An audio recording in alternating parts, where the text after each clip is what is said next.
Hello, everyone. Welcome to Harv's World for some impromptu action. It's a Friday night. I'm bored. I figured, hey, why not hang out with you guys? Why not? I am on Alaska Junction. This is kind of a private map that I just fart around with once in a while. I've got some seasons action going, so it's not going to be too fast paced. In fact, I'm just doing contracts right now. Nothing big. This is more about just playing casual and chatting with you guys. Pete Hill, how are you doing, man? Andrew Key, good to have you with me. Um, I don't have a video for settings for keyboard and mouse because I've always just used default. I don't use keyboard and mouse as much anymore. I still fall back on it occasionally, but one of my very kind and generous subscribers donated a Logitech heavy equipment bundle, and I'm using that these days. So, oh come on, you can do this. There we go. Um, yeah, I've always just default, but I was keyboard and mouse for the better part of 3 decades. Even racing games, I would keyboard and mouse the whole thing. So take that for what you will. Oh, what are you guys up to on a Friday, a late Friday night? Still reasonably early for me, not quite 9 o'clock ish. A little after 9, I guess. Oh, it's almost 10. Never mind. Literally, I was just sitting here going, I want to do something. I don't know what I want to do. I'm gonna crack open a few banquets, and didn't want to do that by myself. So anybody who drops it, I'm not sure this video will even make it to YouTube. Honestly, it's not a prepared stream or anything. It's just Harv being Harv. So open the floodgates, ask your questions, anything you want to know. I'm an open book, man.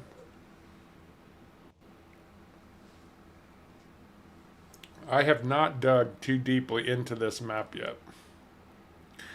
It's early summer in seasons. I do have my fields planted, so it's really going to be contract work through the summer because my fields are pretty well prepped and ready to go.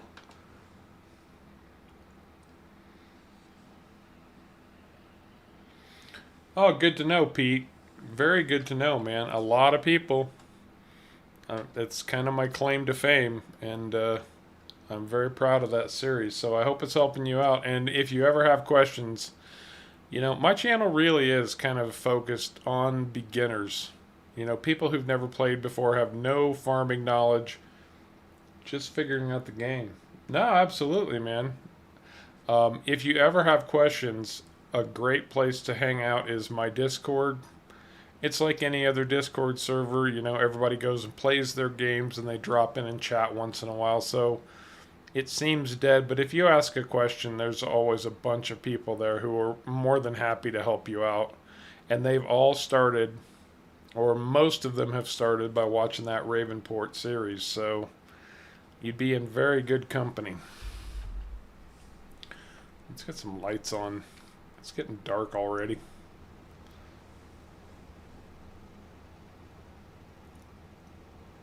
Oh, absolutely, man. They did an announcement today. I got to remember what that was because it looks really. Oh, it was about the greenhouses. They're bringing in greenhouses into the production chains, and it looks like it's going to be really interesting. I think it was lettuce, tomatoes, and strawberries, and they're giving you a lot of options. It's not like they are, greenhouses right now. If you don't know, a lot of the greenhouse mods, basically you plop them down, you slap some water in there and maybe some manure, and they just pay you every hour. Well, not these greenhouses. These are going to store your product. You can either have it automatically shipped into the production chain, or um, you can have it dispersed on pallets. So you load the pallets onto a trailer and deliver them where you want them to go. I mean, it's there's going to be a lot of options to it. It looks really good. So far, everything I've seen for FS22 is looking fantastic. The more they drop information, the more hyped I get for it. I've kind of, you don't want to get yourself too built up on something because you're setting yourself up for disappointment. And so I've really been holding back, not trying to jump on the bandwagon per se. But man, the more they show us, the more intrigued I become. Hey, Ghost Pepper. Sorry, dude. I didn't intentionally ignore you coming in. Uh, I feel like I earned it. Pete, the whole Ravenport series. I played Ravenloft too, by the way. Great D&D campaign. The whole Ravenport series is 10 videos directly, and then honestly, there are several tutorial videos that will help you out that are beyond the Ravenport series that aren't directly included in that series. So, like, I didn't include the different plantings like cotton, potatoes, and sugar beets. Those are separate tutorials. Hey, Steven, how are you doing, man? I really didn't expect anybody. It's almost 10 p.m. here in Nevada. Maybe the European and the Australian audience will drop in. But like I said, Friday night, bored, wanted to do something. Sitting here by myself, figured what the heck, I'll throw a stream up. See if anybody stops by. Have a few brewskis and just play casual on Alaskan Junction.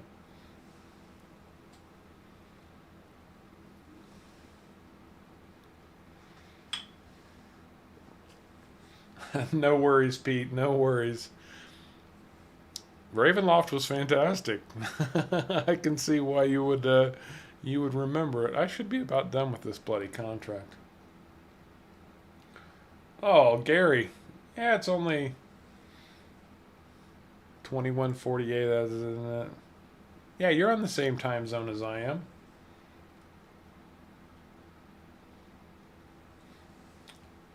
Joe? Was that Joe Penico? Oh, contract on 17 is finished. Excellent. That just means I've got another contract right next door here that I'm going to jump on.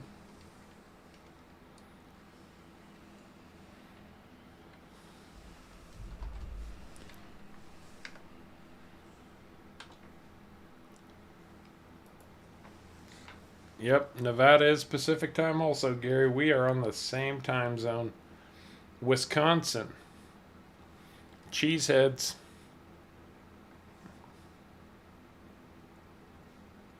And yeah, I'm sure you are about ready to head to bed, man.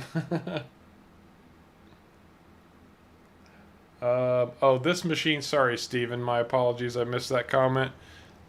This is my favorite, my absolute favorite fertilizer spreader. It's the Horsch. It's in the Horsch pack, a fantastic pack, a mod pack that you can get on Mod Hub. It comes direct from Giants. But look at the spread on this thing. It holds 10,000 liters, and the spread on it is just, you can't hardly beat it for a dry fertilizer spreader. Harley, glad to have you with me. And so late, it's totally impromptu. Um, I've been telling everybody, I was sitting here by myself, twiddling my thumbs, going, man, I'm bored. I want to do something. But I didn't really just want to play by myself. And I wanted to have a few drinks, but, that whole drinking alone thing. So no, I'm not drinking alone. I can just jump on a map and play a little casual, hang out with you guys, and yeah, it's getting dark. I've got time jacked up because I'm on 6-day seasons, so I need to get through this summer because it's just going to be contract work until I reach the other part of summer. I have not played this map much yet. It's got some really big, wide open fields on it. This would be very easy to run a worker on. In fact, I've run a few workers on this. I think most of the money I have right now, no, all of the money I have right now is from contract work. If you've played Seasons at all, You plant in the spring, you harvest in the fall, and all the time in between, you have to fill in the blanks.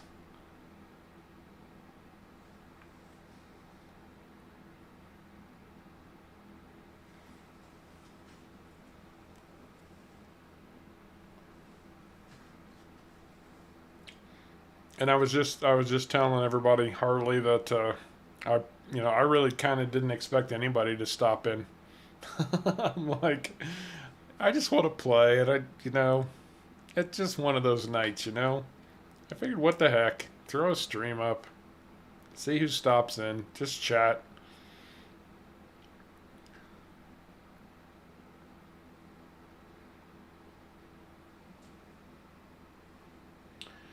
Uh, Gary, honestly, I'll tell you.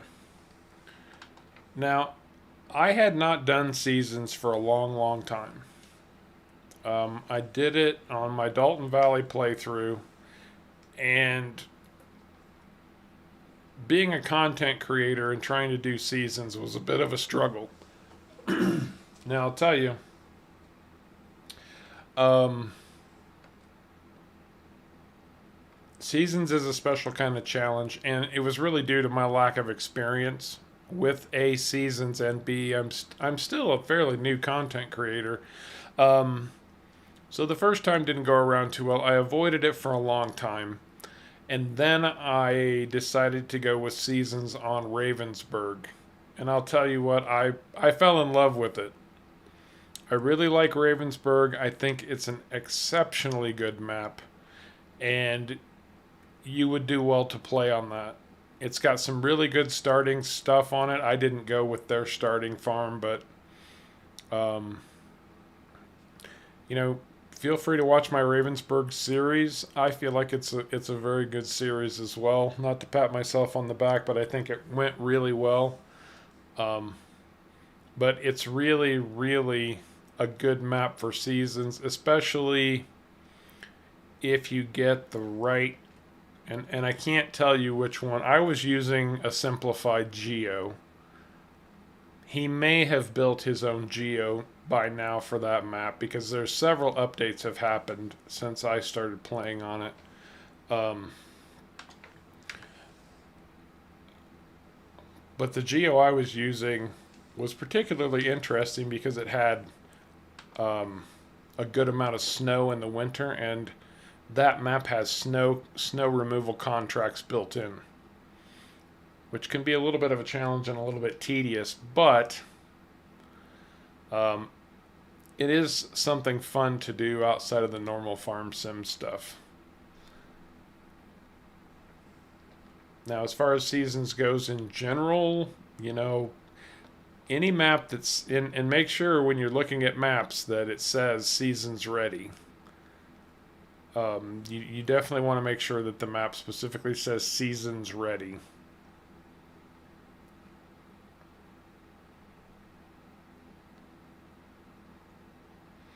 Oh, absolutely, Gary. I've done the exact same thing. There are still certain mod packs and things that I don't really have a lot of experience with. Um, Manure system, that's one that I've run into a few troubles with on the Baltic Sea series that I'm doing right now. And honestly, it wasn't something that really turned my crank, so I never jumped right into it. I like a little bit of realism in my farm sim. I don't need it to be completely realistic, where I've got to get out of my tractor every 2 seconds and adjust a hose and attach it to this and all of that. I can understand the appeal for a lot of people. There are a lot of players who want to play hyper realistic, and I get that. That's just not me. Pete, I would honestly say that once you get the precision farming mod figured out, it's not much of a challenge at all. And I'll tell you the secret to dodging the precision farming bullet. Get a field scanner, not a soil sampler. So precision farming mod comes with soil samplers.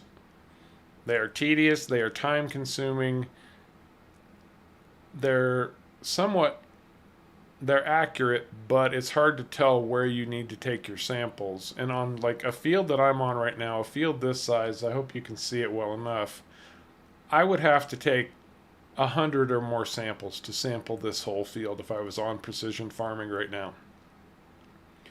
And each of those samples costs you money.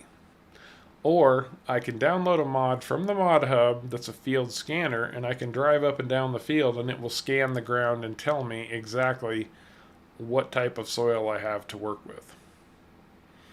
So the real trick to precision farming is scanners, not soil samplers. Gary, that's right. I don't want the added smell.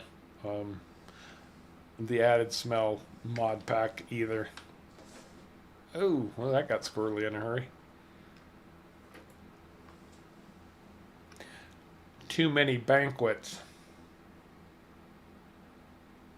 That's my understanding, Pete, that precision farming will be a part of FS22. The odd thing about that is that GPS, which I'm using right now, GPS is actually considered in the real world part of precision farming. Computer systems and GPS are very much considered in that whole area of precision farming. But my understanding is that FS22 will not come with working GPS. I'm interested to see how that plays out.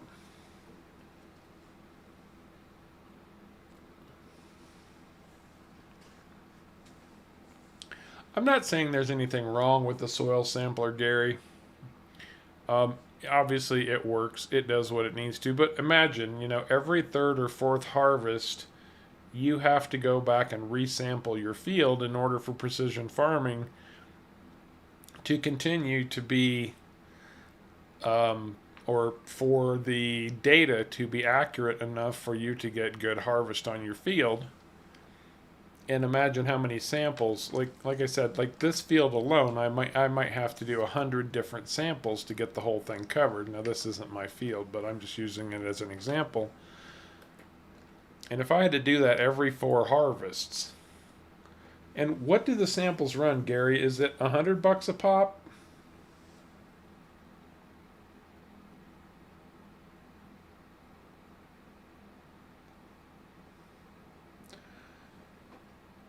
That is quite a name, my friend.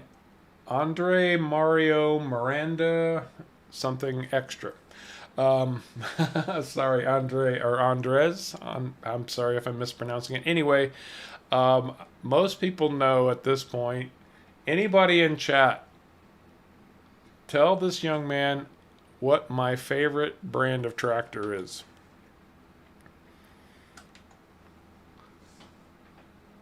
It's kind of sitting, it's got a big, bold presence right on my YouTube channel header.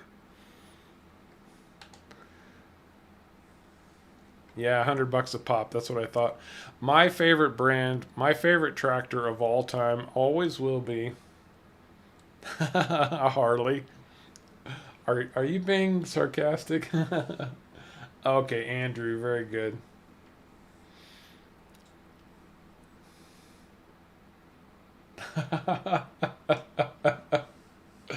Mouse, hey Mouse, how are you doing, man? It's the Fendt 1050. Harv and the Fendt 1050 go hand in hand. So, Andrew, I'm very much, and I've never been a farm equipment guy in real life. That's the truth. I was just telling somebody today. I'm a city boy, but I love everything about farming, and I want to know as much as I can. I am not a single tractor lover. Like, the Fendt 1050 is my favorite. But, and you'll see, sitting right next to my Fendt 1050 back on the farm, is a Case IH Connect Magnum, which is could easily be my second favorite tractor, at least modded tractor of all time.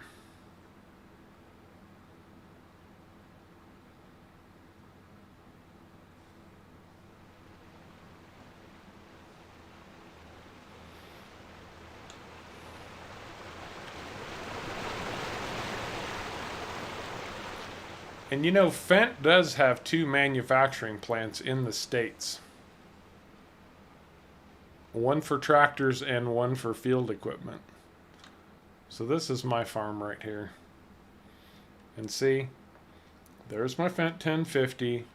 That might actually be a leased Fendt 1050.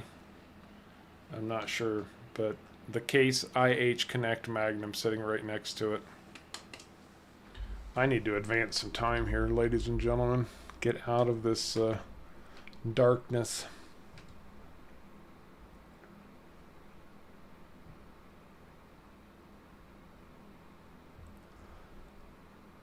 And honestly, the reason I like the Fendt 1050 so much, that would be this beautiful, beautiful thing right here that's filthy, but that's beside the point.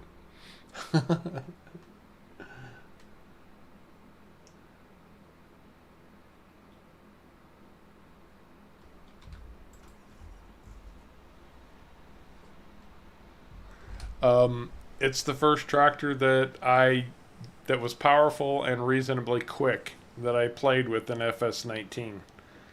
And I'm like, that's my tractor. And it has been ever since. So, oh yes, thank you, Steven. I do need to collect my contracts.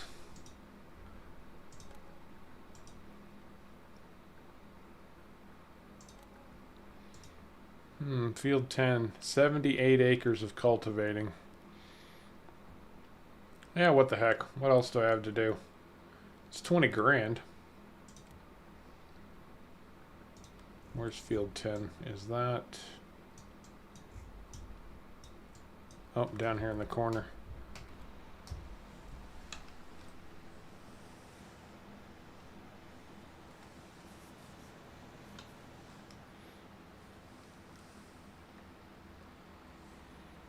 That's a plow. This is the cultivator over here.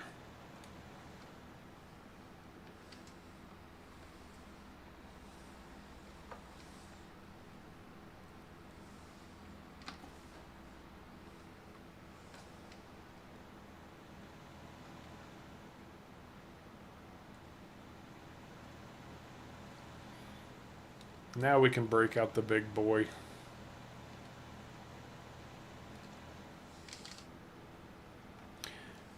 Well, K-Jazz, it is the F word. Fendt is the only F word.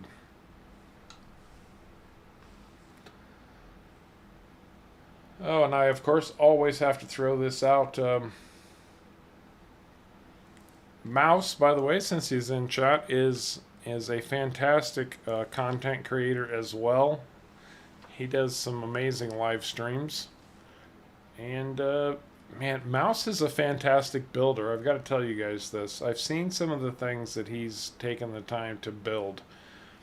And somebody was asking me the other day about, you know, they were amazed at one of my early videos where I did a lot of placeable stuff. And they're like, I can't believe you were able to change your farm and build it up like that.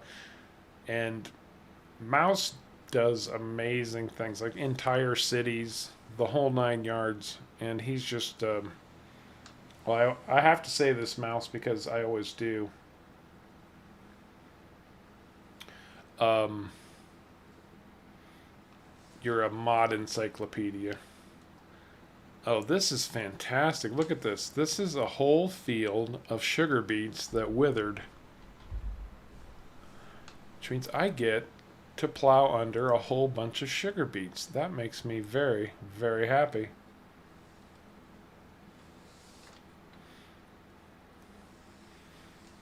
You've done a lot to be really supportive of me, Mouse, and I am very grateful for that. Anytime I've got a mod question or I wonder if there is something that can do something, you are my go-to guys. So gotta return those favors, man, right?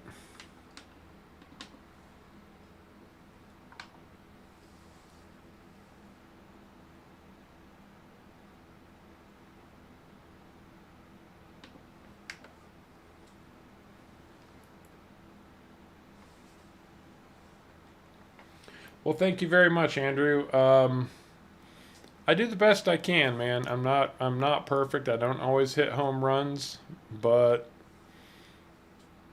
I like to have fun. So, when I stream just to be casual for the most part. It's not like a Let's Play series where I'm recording video and planning everything. Streams have certain plans and rhythms to them, but it's not the same. So this is when it's the most fun for me actually is when I can just chill, do a little bit of farming and hang out with you guys.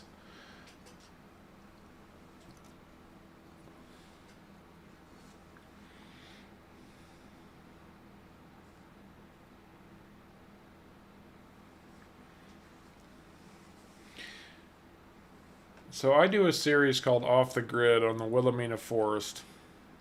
I've built up quite a bit of stuff on that particular series. Mouse puts my off the grid builds to shame. Now, the intent is completely different. Obviously, I'm building on a smaller scale, but Mouse has taken Wilhelmina Forest to the 10th level. he's just he's turned it into a virtual city-esque farming community. It is very, very impressive.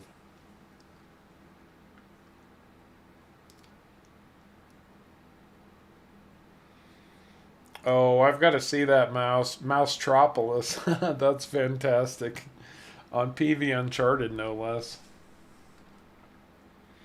We are still slowly but surely sorting out PV Uncharted. I'm trying not to work too far ahead. We do a little bit of testing here and there to figure stuff out. Like, we put down a Starbucks, and we're still trying to figure out exactly what the pay schedule is on the Starbucks since it's not a direct sell point.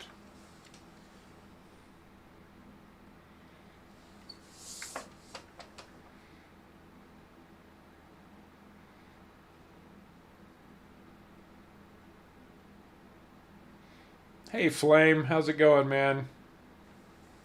Well, thank you, Gary. And I would agree with that. I'm not going to say I play with perfect realism. I do like auto load an awful lot. I will never be the guy who's loading bales perfectly every single time, but at least trying to. One of the things that I did on my Pineapple Bay or Pirates Bay Farm series, Pineapple Bay was the map, I called it Pirates Bay, is I was playing with no fertilizer. Like you could not buy fertilizer on the island. And so I had to find different mods and different ways of fertilizing my fields without chemical fertilizers. Oh, I'm sure you do, Mouse. Absolutely, I'm sure you do.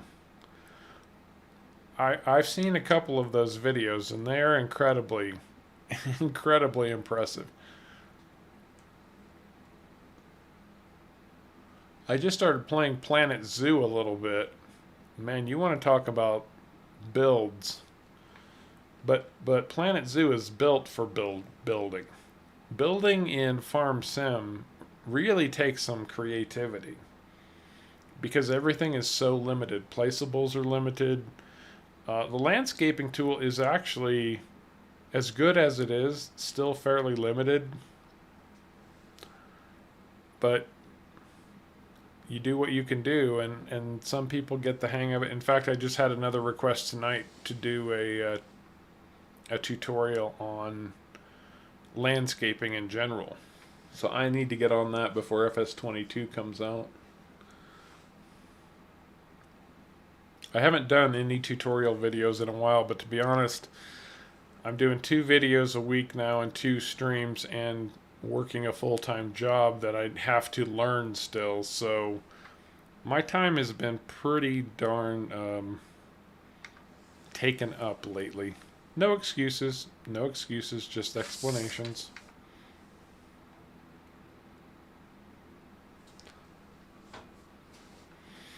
I'm going to let this tractor run down the field and see if I can get to the refrigerator and back before it gets there.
Well, holy crap, I could have gone to the refrigerator and the bathroom.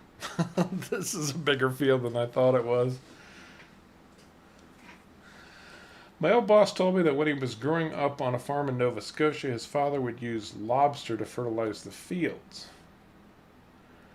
Wow. And now, what do we pay for a lobster these days? Anywhere from 20 to 30 bucks US, probably, if you want a decent lobster meal.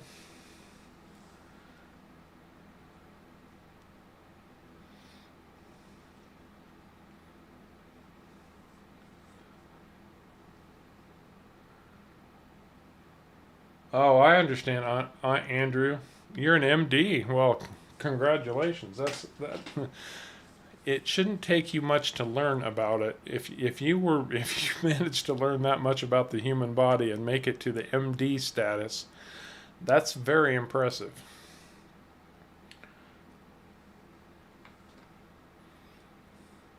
The real trick to building, I think, is finding mods. It can be really hard to find the placeables that you want. That's where Mouse really excels. Man, that guy has so many mods. I don't know how he keeps track of it all.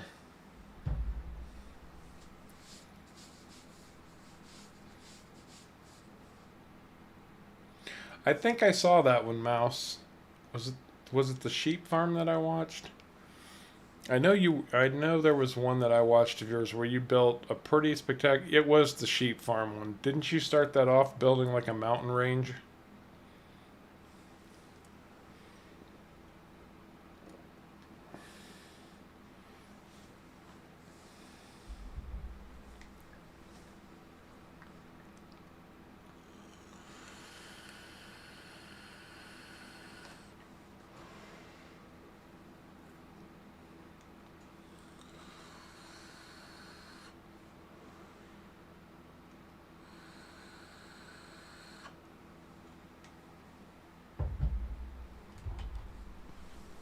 I wanted to look at my seasons menu for a minute. I don't have any animals yet. Apparently I have pastures, but no animals. And right now I have got canola, soybeans, and I dropped some hops in the ground. They're not going to be ready to harvest until the end of summer. Beginning of fall. Hopefully sooner rather than later.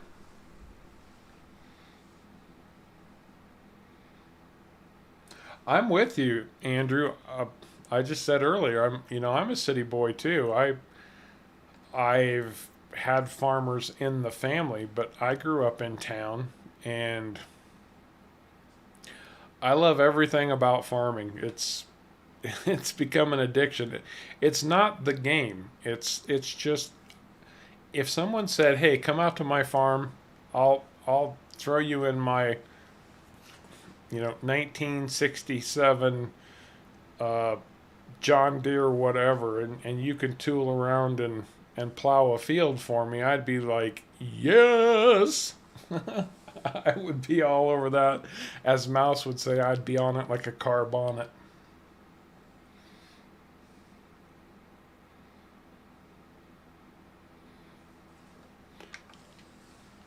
Yeah, I thought so, Mouse. The sheep farm. I'm sure I watched the sheep farm one.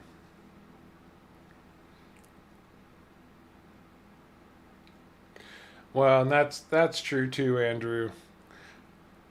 I hear a lot from the PS4 console community.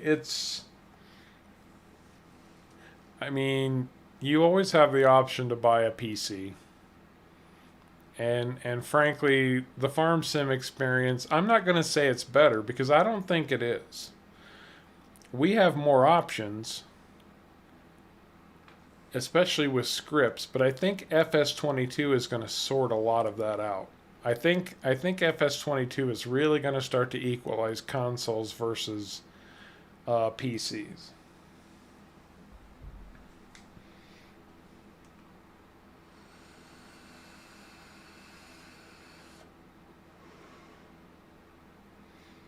Oh, are you talking about the squad?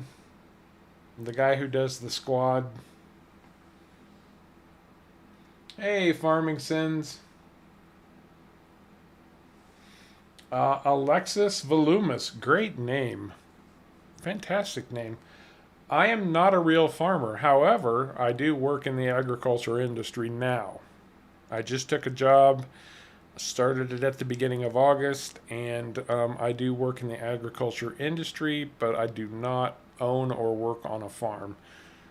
I was just telling everybody earlier, I'm a city boy, but I am absolutely fascinated by every aspect of real life farming and sim farming. In fact, this is a true story. Um, I'm a bureaucrat, or I was a bureaucrat, in a former life. My past job, I did 10 years um, working in government, and the skills that I learned in that job, I felt best applied to a federal agency designed to assist farmers. I had met a lot of people who worked for the agency, and really felt like my skills were on par with what they might be looking for, at least from the bureaucratic understanding of the law, that kind of thing. And I was trying to get these jobs, and I quickly came to the realization that I did not have enough knowledge about farming and farming practices and things of that nature. So I picked up Farm Sim. And I started on it for a couple of weeks, and you do the tutorials, and that led me to YouTube. I was never a YouTuber or YouTube watcher or of any kind whatsoever before I started playing Farm Sim, and I really wasn't getting the point of it, and I was confused by everything because I wasn't a real life farmer and I didn't know the lingo, yada yada yada, etc., etc., etc. So I started doing Farm Sim to learn more about agriculture so that I could get the job that I have now. But at the same time, I fell in love with the game and became a YouTuber at the same time. So everything kind of fell in together. It's a weird kind of unusual circumstance, but that's how it all played out. I was trying to get a job in agriculture. I needed to know more about agriculture, so I started playing the game. The game led to YouTube, and ultimately I got the job I was looking for. So, um, Andrew, if you have not seen it yet, let me think about this. It's called Tantum Tech, Tantum Tech. It's a YouTube channel, and they do some really it's they're almost like commercials. They're like 15-minute videos, and they'll do sometimes it's on industrial machines, but a lot of times they do farming machines. And they will pick one farming machine and start showing it off and give you some facts and information about it, and then go on to the next. And you'll usually see 6 or 8 in one of their 10 or 15 minute videos. But Tantum Tech is a great YouTube channel for learning new stuff about agricultural machines. Engineers are amazing people. Engineers are sort of like the doctors of the machine world, if you'll pardon the euphemism. Well, thank you, Alexis. Thank you very much. You guys are the cool ones. I just sit here and blabber. I run my stupid mouth and play a game, and you guys are the ones who come in and make it all worth it, man. Seriously. I'm just a guy who makes some videos. It's hanging out with you guys that make it all worthwhile for me. Oh, anytime, Andrew. I really do kind of pride myself on the Harv's World channel's ability to help people get into this game and into agriculture in general. So, that's kind of what we built our reputation on, the Discord, the YouTube channel. I try to keep it. A lot of people like to do, and I need to do more of these. I really do, to expand my horizons personally. But people focus on the big stuff, and they forget that there's so many people out there who either don't know or aren't ready for the big stuff. They need the little stuff. And I got very lucky on the Ravenport walkthrough because I was still new enough that I remembered all the little headaches I had as a new player. I'm losing that now. I've been at this long enough, almost 18 months now, that I'm starting to forget what it was like to be a new player. But luckily I did that series early enough that I was able to really, I think, hit on a lot of things that new players needed to know.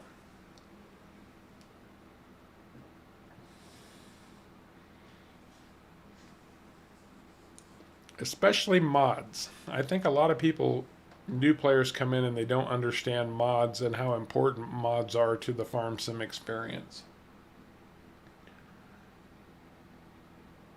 Oh, that's awesome, Andrew. That's fantastic. Outstanding. Absolutely outstanding. I love that. That's great, Andrew. Bradley, this was completely impromptu. I didn't know I was doing it until 15 minutes before I hit the stream button, man. Just decided to chill, play a little bit, and run my silly mouth and have a few banquets.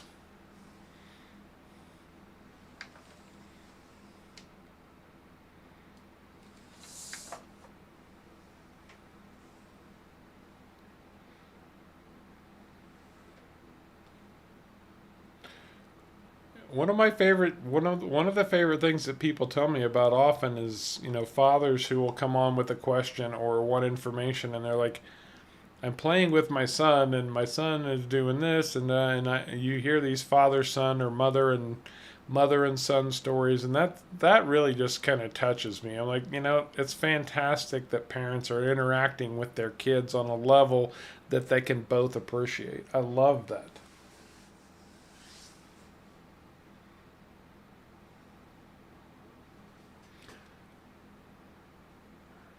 Steven, that's right. Liquid steak.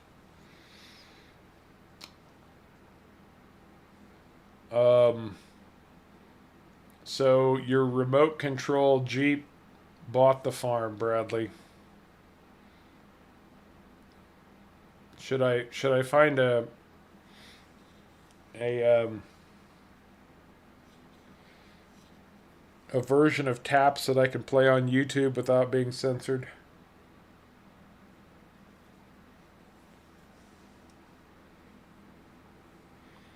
Okay, this field is so big it might not be worth 20 grand to do this contract. Oh, why is my time slowed down? Oops. Oh, I know why. Because I slept.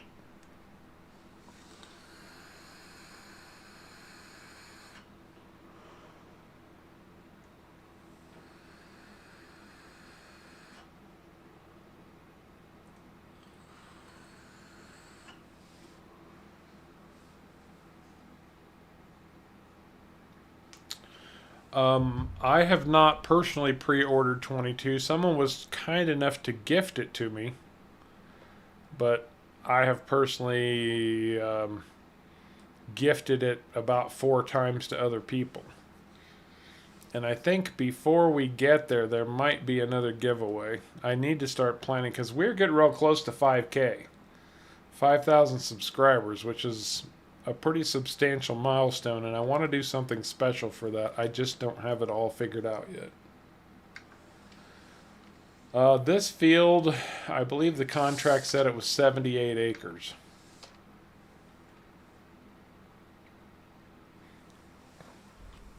Why don't you go look, Harv? Yeah, why don't you go look, Harv? 78.09 acres, and I'm 27% of the way done.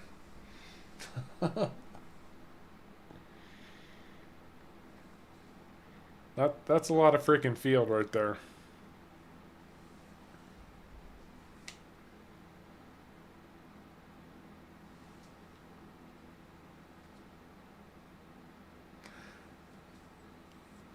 I'll tell you what, Steven.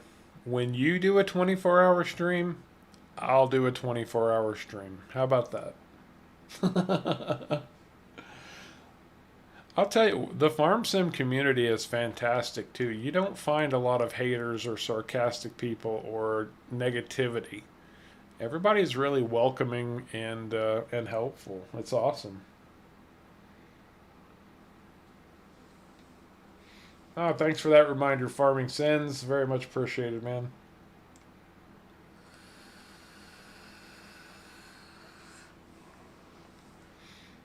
Uh, excuse me. It's all good, Gary. I need to pass the time to get to my own crops.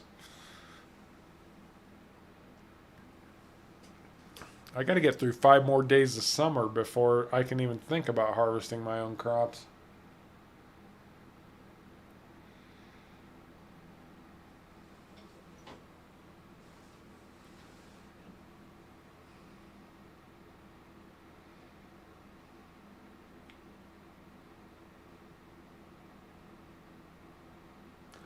That's spectacular, Mouse. I know you don't push it the way a lot of insane people like me do.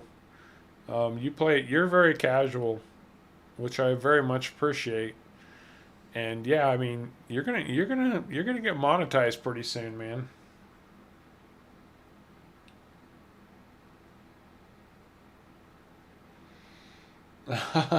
All right, Steven. You don't even play Farm Sim, but you hang out in my streams. I appreciate that. There must be something about them. If you're not a Farm Sim player, so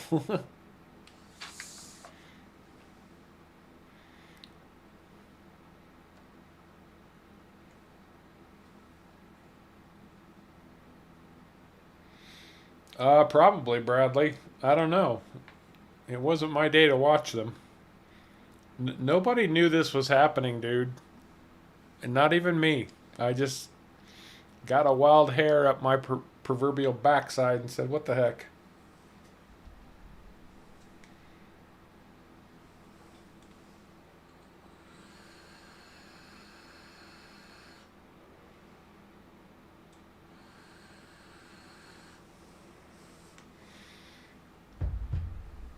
Yeah, that's true, Gary.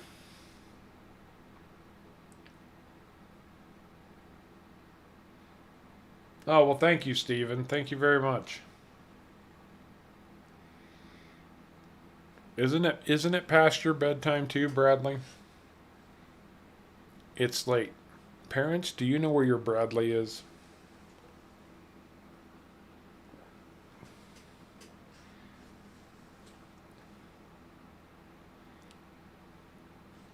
Well, to be honest, I'm new in town.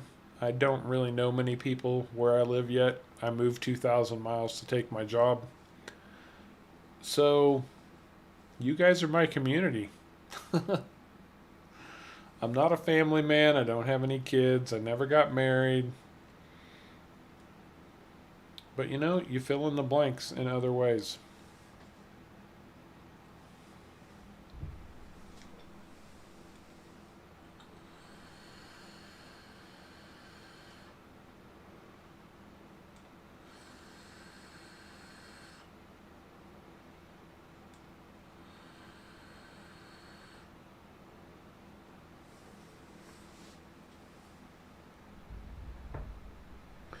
No, I generally work Monday through Friday, except every other week I have Friday off. I have actually kind of a cool schedule. I work five on, two off, four on, three off.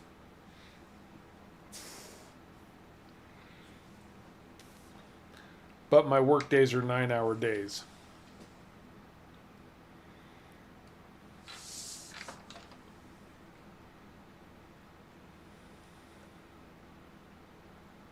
It all adds out to 80 hours, but every other weekend is a 3 day weekend for me.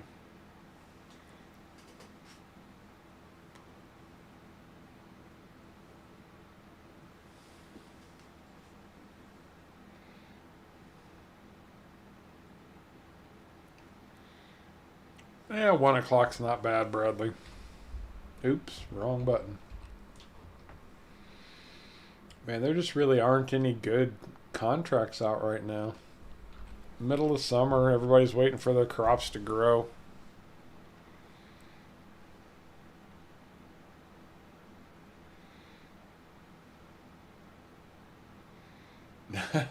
Andrew, I told you, man, Mouse is a seriously good builder.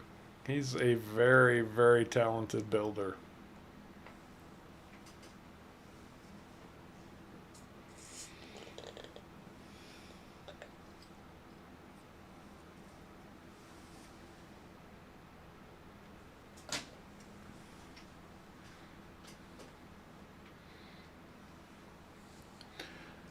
There you go, Mouse. There's a little payback. At least one subscriber that came from hanging out in Harv's World.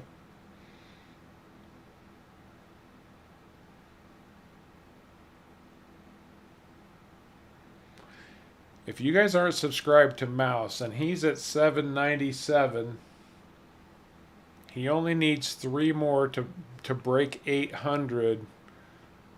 Go jump and subscribe on Mouse real quick. Let's break that 800 for him.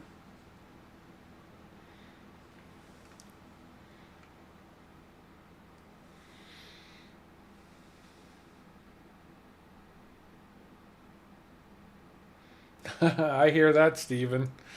Um, I did many years long haul trucking, and I used to work about 7 weeks and then take a week or 10 days off. And I always knew when it was time to park the truck and go home for a while when every little thing anybody did behind the wheel just irked the current. When you were yelling at somebody because they didn't turn their turn signal on, you knew it was time to take a break for a while.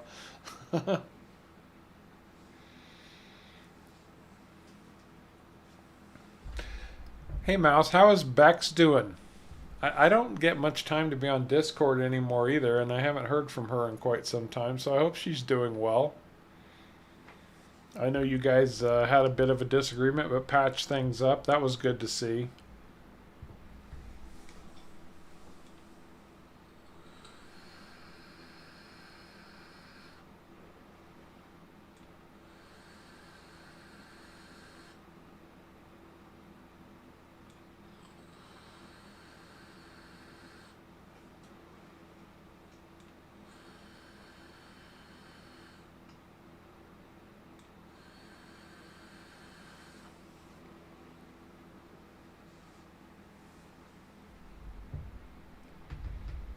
There you go, Pyro Jeff.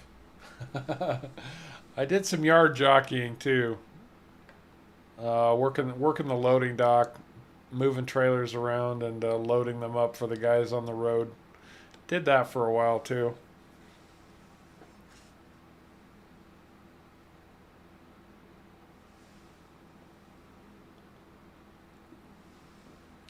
Outstanding. You guys are awesome. Way to bump up Mouse's subs there.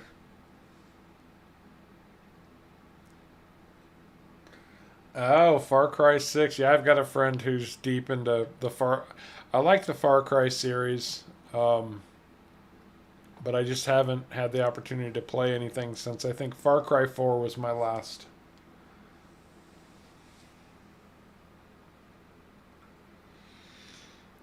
You're in dippers, diapers. I'm not sure I understand that.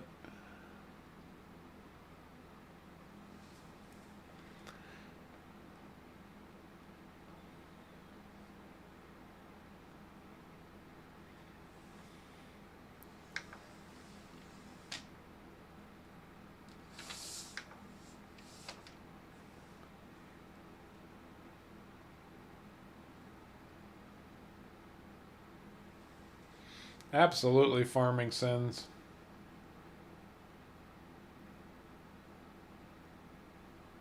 Oh, I'm sorry to hear that, Steven. Yeah, a lot of guys end up in that situation. I've talked to more than a few that have said I used to be a truck driver, but I had to quit for various reasons.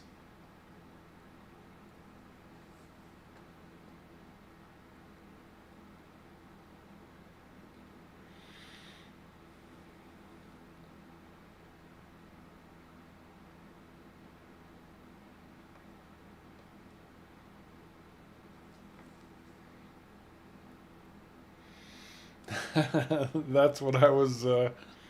That's what I thought you were talking about.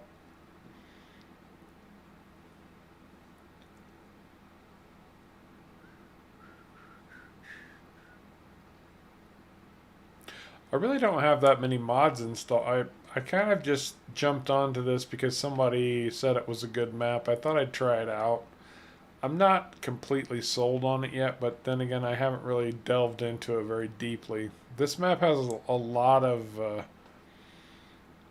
production on it, but I haven't really looked at any of it yet. Frankly, I've been too busy dealing with all of the production on PV Uncharted. Man, the production chains on PV Uncharted get out of control in a hurry. Mouse, do you have a spreadsheet flowchart and a NASA engineer designing information for you to keep everything sorted out for PV Uncharted? Because, man, dude. Well, you need these 6 factories to build this factory, but then you need an extra factory to build this factory, and then you need these 2 factories in order to supply the factory that you just built with these 7 factories. Yeah, PV Uncharted gets pretty off the hook when it comes to manufacturing chains.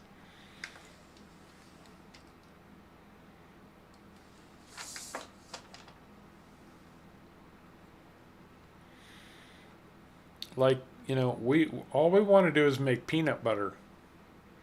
In order to make peanut butter, you need about 10 factories, completely functional, before you can even think about throwing a peanut into the hopper.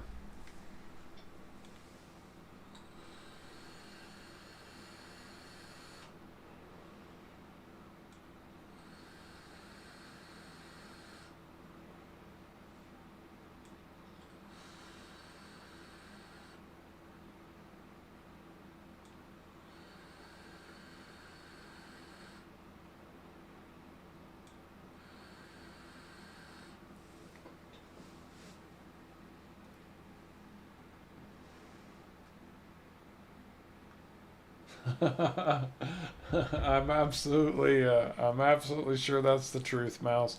I never played a PV map until this one, and I'll be honest with you, I love PV Uncharted.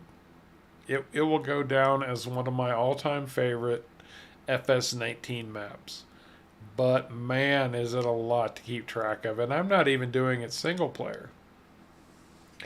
Andrew has another question. Which map would you recommend for old machinery start and develop to new? My dad would love that. He does play on PS4 too.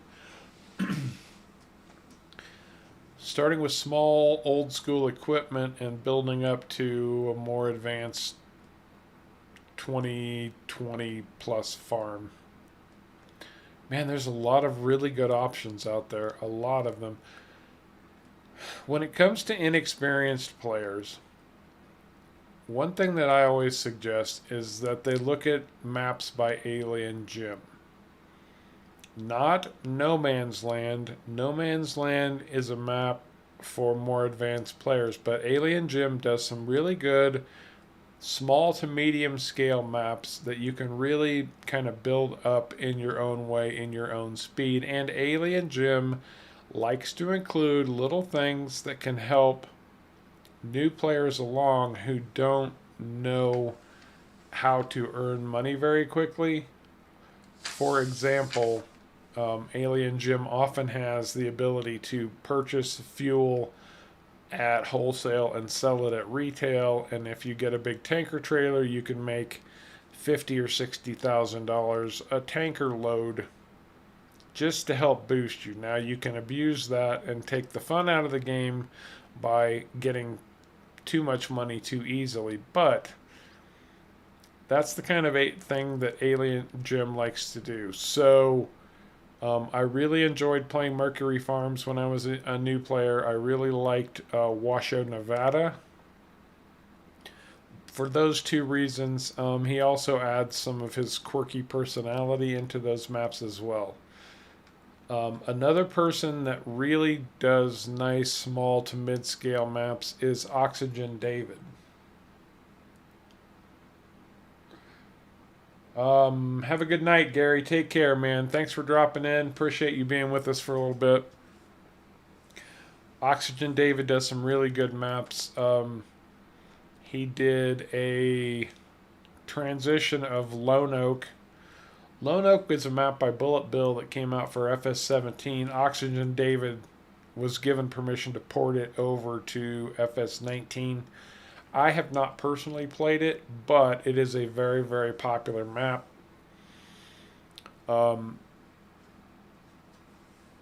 Lancey Boy has some very, very good maps as well. One of his most popular is called Stone Valley. That's really for bigger equipment, and I haven't personally tried it out, so I'm not sure that I would go that route. And yeah, Alien Gym's most recent is Spectacle Island. It has a lot to do, and that's a very good point, Mouse. Thank you for reminding me that.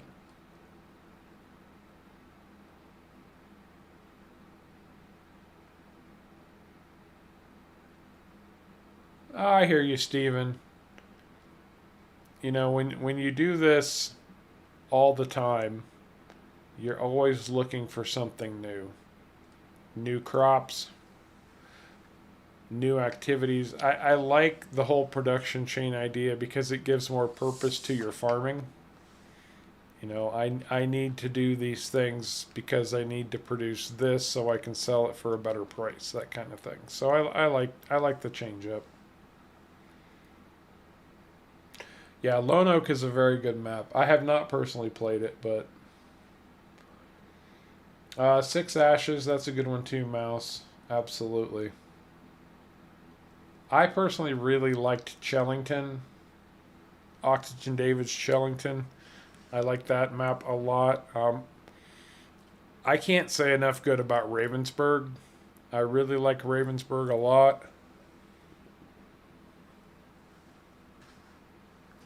A couple of maps that really lend themselves to old school equipment and probably should be reasonably decent building up into bigger equipment would be Bucks County, Pennsylvania, and Blue Mountain Valley. I think both of those are by TNT Modding.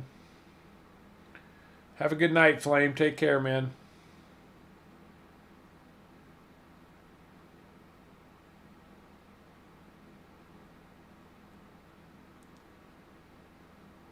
Yeah, I have not tried Oklahoma Bradley, but good suggestion.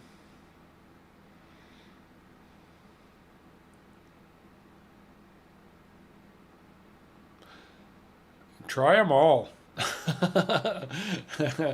If you have the hours of the day, I mean, there are so many great maps out there. It's hard to pinpoint just one, you know?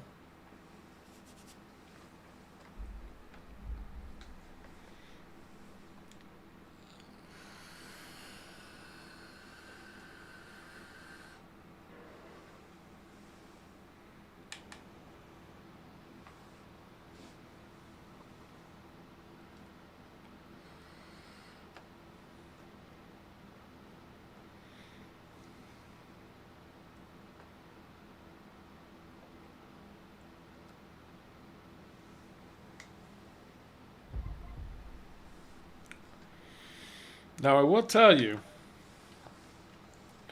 since we were talking about Alien Gym, Spectacle Island, and all of that, if you want to start small and build into big, No Man's Land is a fantastic choice.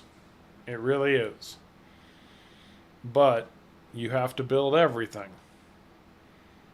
You've got to clear land, make your own fields, but you can make those as small or as big as quickly as you want to. It's up to you. Good night, Pyro. Thank you, man. Take care, bud.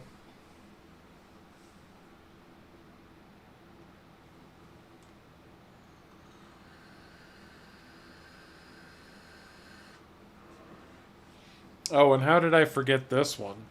One of my all time favorite maps is called the Pacific Northwest, and it has a really nice combination of fields ranging anywhere from a couple of acres all the way up to 40 or 50 acres. Um, it's a fantastic base game style map that I really enjoyed playing. It was the map I did my very first Let's Play series on. Gosh, excuse me, guys. Sorry about that.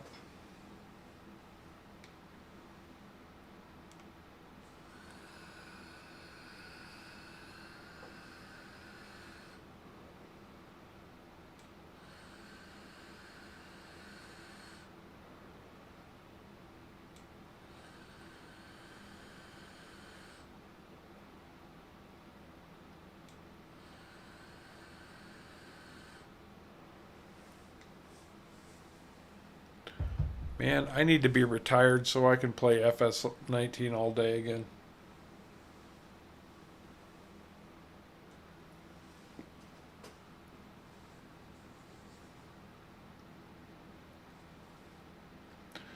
That was the other thing. I was out of work when coronavirus hit.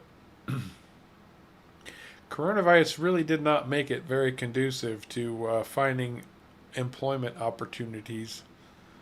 So I made my own. It's called YouTube. Unfortunately, YouTube doesn't provide medical insurance to pay guys like Andrew.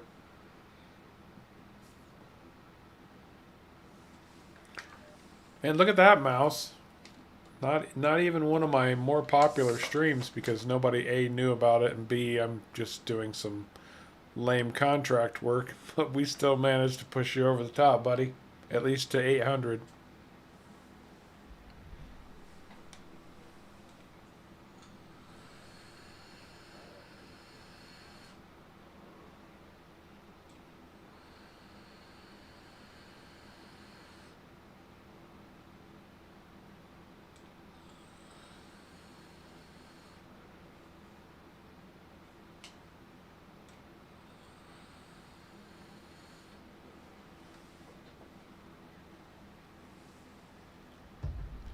Go mouse. Go mouse.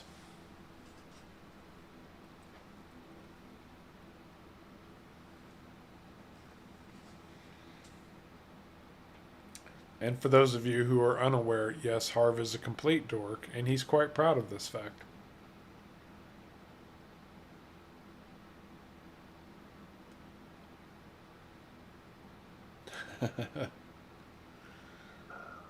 You're a good man, Mouse.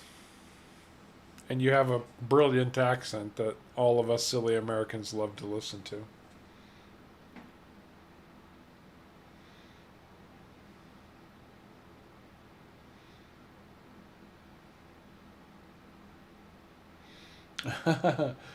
Well, you just have to craft a new drive shaft, Bradley. You don't need a whole Jeep, you just need a drive shaft.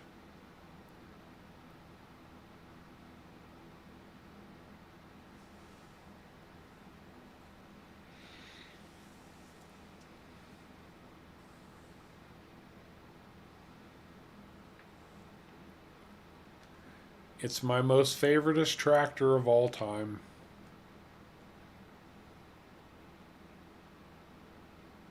I really do, and this is in all seriousness. I need to contact Fendt and see if they won't do some kind of sponsorship because God knows they have gotten more free advertising from Harv's World. I mean, look at my YouTube channel header.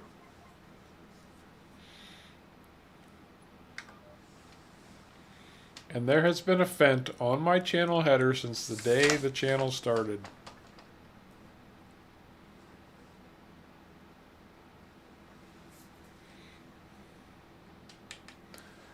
And there hasn't been a stream go by that I haven't mentioned Fent at least once. In fact, on my PV Uncharted stream, I've got a giant Fent sign sitting in my farmyard now.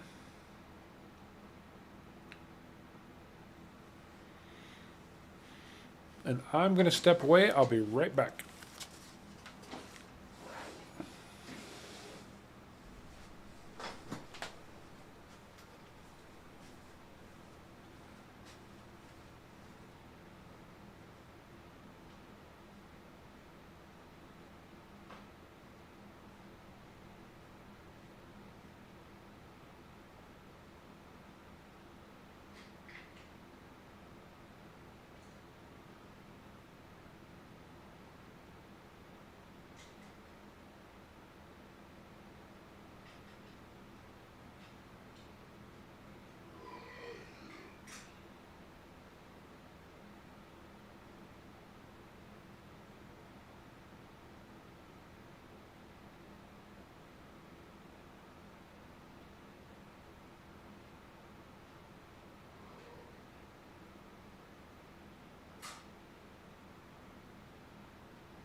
Talk about timing.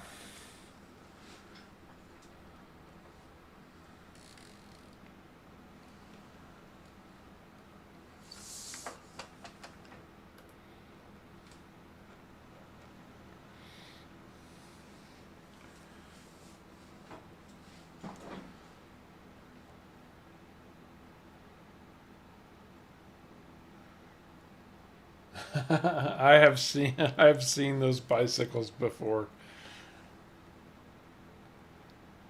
That mod was a little too broken for me.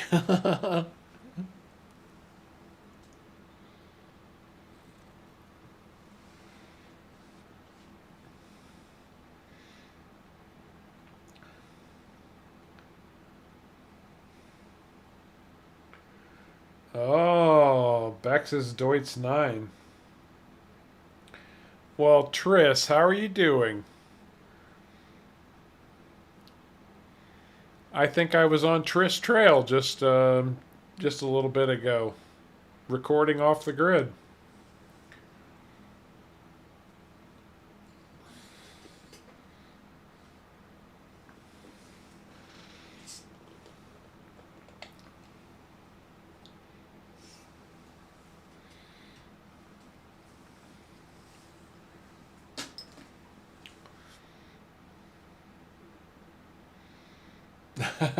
Mouse. Hey, I'll tell you, at the beginning of Off the Grid, the only tractor that I had was a little Ursus, about 48 horsepower. I still own that tractor on Off the Grid. And I still love that tractor, but it does not get as much attention anymore as it used to. Unfortunately. I really like the open cab old school tractors.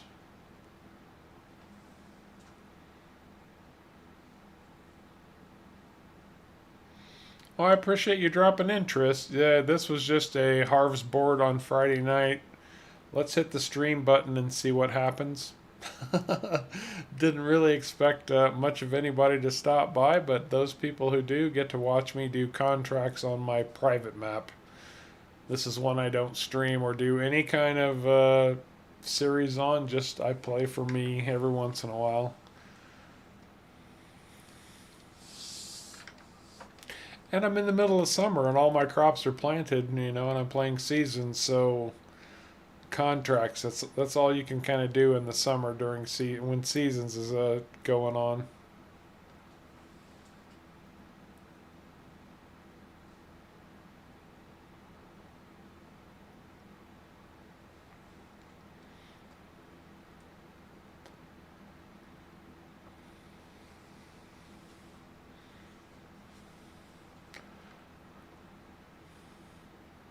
Well, Bradley, I think 82 Studios is a great mod maker, and I think he makes some fantastic mods, but they're really not my cup of tea.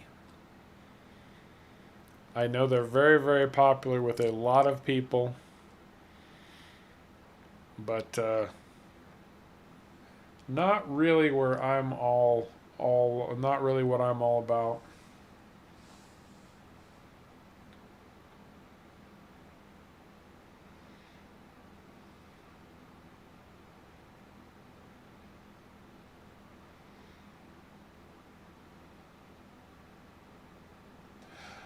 I can't agree with you more, Mouse. The Vultras do not get nearly the amount of credit that they are due. One of the big benefits of a Vultra also, you make a good point, but one of the other benefits of the Vultra is they have an extremely tight turning radius. Those things can practically turn on a dime. If you do a lot of grass work, you can't beat a Vultra. Literally. I mean, nothing turns around faster than a Vultra.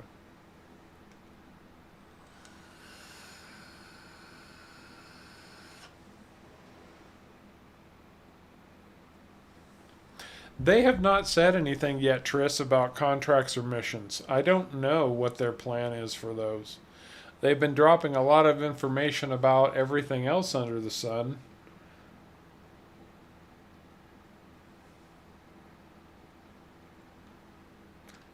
But they have not said anything about contracts yet. One thing that I always thought would be a good idea is that you have some kind of a farm or farmer reputation that would either give you better contracts or access to more contracts. And apparently, they had something like that in FS17 and took it out. I don't know why, but that's my understanding. I was not a 17 player. They took it out for 19, but I think some kind of a reputation system makes a lot of sense.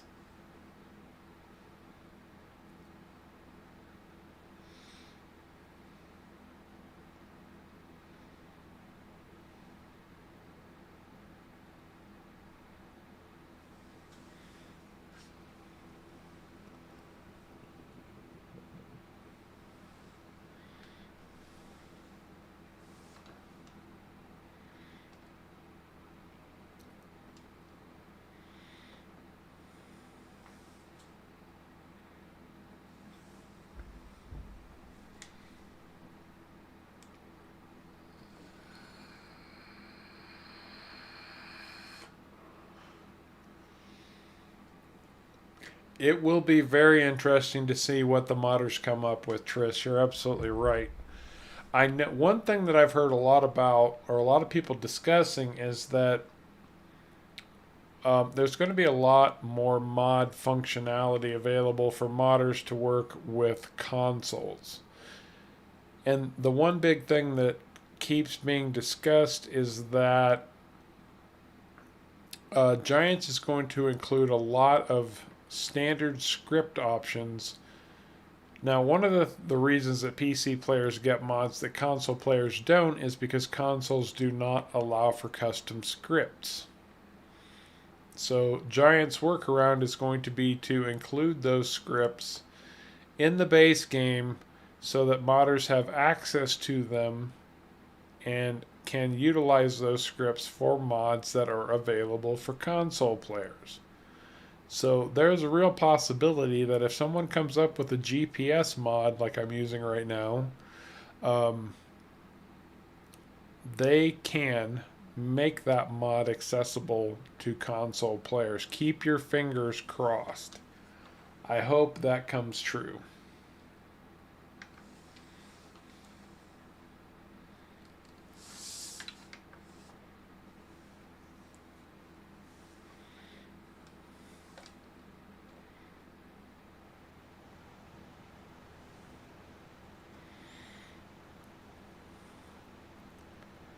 There you go. Fent International, are you watching?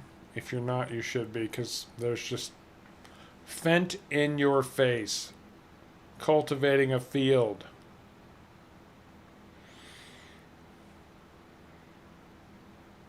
The Fent 1050, no less. Looking spectacular. Look at the face on that. It just looks mean. It's like, I'm here to cultivate your field. Now get out of my way. Hey Matt, haven't seen or heard from you in a while, bud. Um, you know, I just keep telling everybody it was a Friday night. I was sitting here twiddling my thumbs trying to think of something to do. Bored, figured, what the heck? Hit that stream button. Just playing casual on one of my personal maps that I don't stream or do anything with, content wise, and this gives me a chance to hang out, have a few banquets, and chit chat for a while.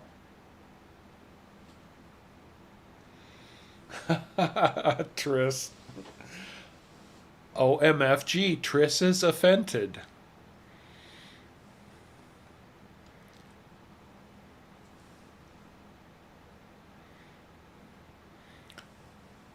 I think it's going to take a full summer day to cultivate this field.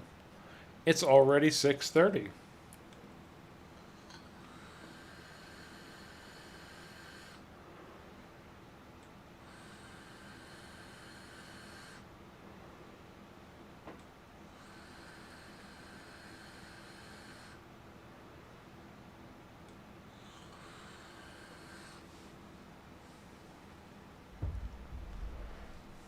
He also said, I'm not even sure this video is going to stay up on YouTube. They'll post it, but I might just take it down because it's just, some casual stuff. Not anything.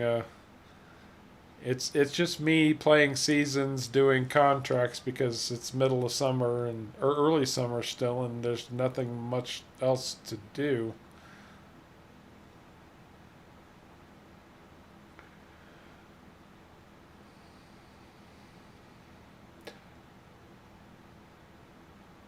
Probably will, Tris. I had to turn on the lights earlier. My thoughts on FS22. I was telling everybody earlier. I've really tried to not get my hopes up. I haven't paid a lot of attention to the material coming out, although I'm starting to. Um, I've really kind of been trying to keep it all in check, but the more information I hear, and there was some really interesting stuff today, and I'm starting to get pretty psyched for it. It sounds like if they're able to pull off everything they're talking about, it's going to be pretty spectacular. I really, really like the fact that they are introducing production chains in the base game. That's going to give the mod makers an opportunity to really explore production chains. And I like what they're doing with the fact that it doesn't necessarily mean you have to pick up this pallet and move it to another factory. You can make the decision, my understanding, you can make the decision to have that factory deliver it to where it needs to go. That's pretty interesting. They announced greenhouses today that are going to be part of their production chains, working very much the same way. You have a choice as to how much manual labor you want to include. You can pick up the stuff and deliver it yourself, or you can just have somebody do it for you. Um, I'm not impressed with the new crops. I'll be honest, I'm not terribly impressed with the new crops. I think they could have gone a lot farther with that and done a lot more with it. That's not to say I don't appreciate the effort. I just feel like they could have done more. But I think FS22 is going to be good. And big shout out to Matt, everybody. Thanks, buddy. Matt's been a long, long, long time supporter of Harvest World. He was one of the outstanding, absolutely outstanding. one of the very first to get behind me and start helping me out in a lot of different ways. I've actually met Matt in person. He had to take a trip to Indiana while I was living there, and we actually got together and drove to Chicago. Had lunch at, was that Pizzeria Uno, like the first Chicago style pizzeria ever. So thank you, Matt. Thank you so much, man. I very much appreciate your continued support, buddy.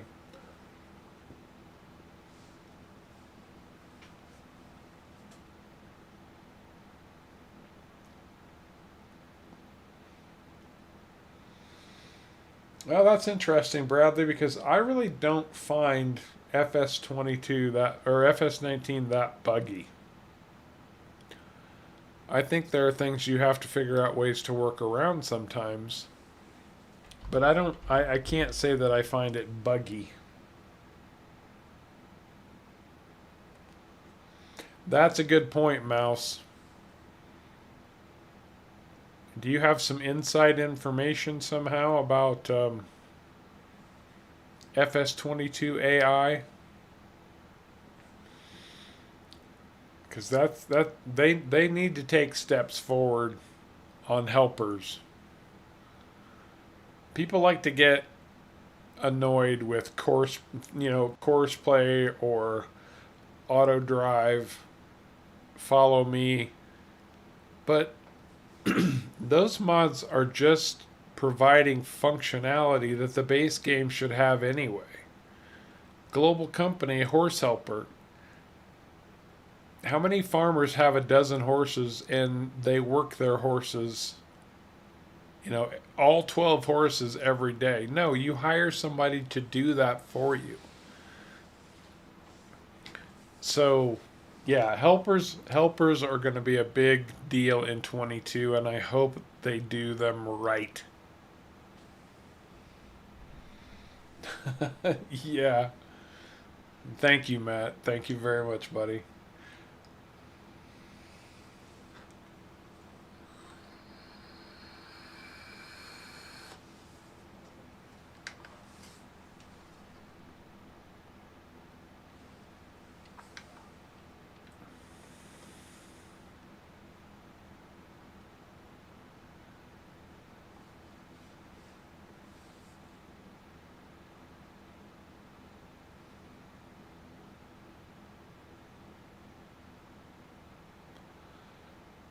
You made a video, Bradley? I was unaware of that.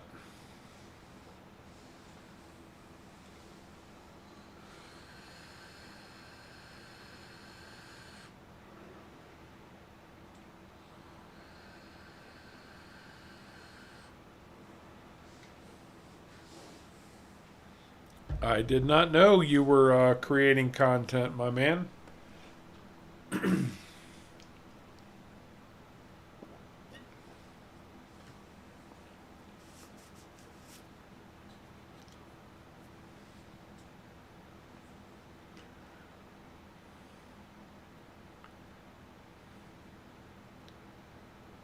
Yeah, we might not get this contract done before midnight. If there was anything else to do, I'd just put a helper on this and go find something else to do, but unfortunately, there aren't.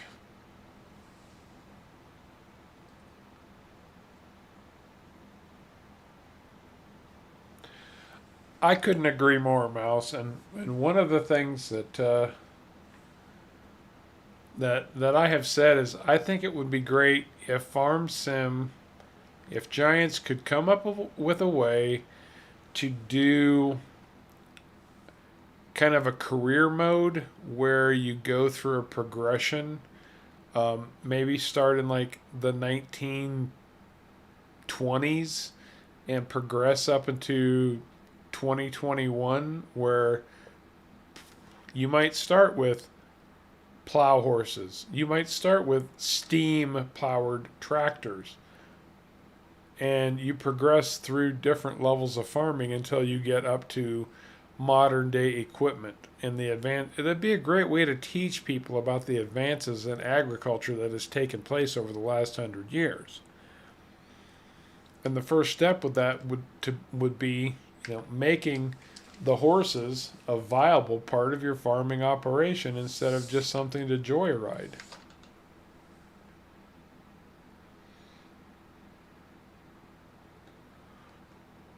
Oh, I see, Bradley. Well, I think we're all aware that Farm Sim 22 now is going to have a seasons, or is going to be focused on seasons. I don't know how demanding those seasons are going to be yet. If they're going to be like what I'm working on right now, or I've heard that you'll have the option to turn them off or down, so that you're not forced to have seasonal planting periods. And I did just see where they actually extended their seasonal options to up to 28 days, I think. So you can run 28-day seasons in FS22. We have to wait and see. Bloodshot Gamer, how you doing, man? Welcome to this ridiculous impromptu stream late at night where Harv just got bored and said, let's hit the stream button and see what happens. And I'm on a personal map that I don't stream or do any content on, but I'm also playing seasons. So unfortunately, summertime, it's all contract work. And these are really big fields. So this entire second day of summer, I've been doing nothing but cultivating a 78-acre field.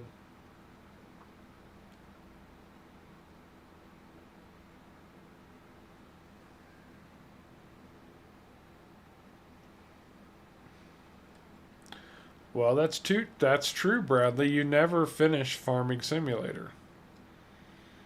You just set goals for yourself, and once you meet those goals, you move on to a new map and set new goals for yourself. I mean, if you watch my Let's Play videos, you'll see that's exactly what I do. I usually have somebody I'm working for. That's kind of my MO these days, but even when I'm not, there are goals out there that you're trying to accomplish, and when you do, you go, well, time to move on to a new area and set new goals and see what we can do based on what this area has to offer. Kind of like my Baltic Sea Let's Play right now.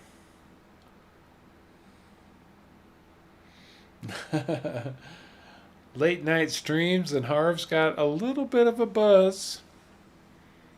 But enough said about that.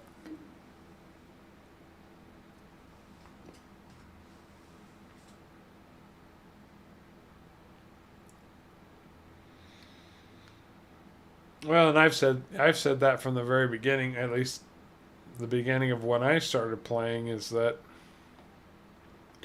I have never seen a game that is more pure sandbox than FS19. And if you don't know what I mean by pure sandbox, FS19 says, here's some tractors and tools, here's some fields, you go figure out how to have fun. That's what sandbox gaming is all about. We give you an open world, or we give you a world, and we give you the tools to play in it. Here's your bucket, here's your shovel, here's a box of sand. Go figure out how to have fun. FS19 is all about that. If you just look at it and go, I've got a tractor and a cultivator and I'm driving up and down this field, it's going to be pretty freaking boring. But if you set some goals for yourself, or you imagine yourself in a certain situation, all of a sudden, options open up. Ideas open up. things start to expand. And you go, oh, well, I've got to do this to accomplish this. And this is where I want my farm to be. And yeah, all that kind of stuff. Oh, there you go, Bloodshot. Cheers to you, man. Here, I'll even clink bottles together. There we go.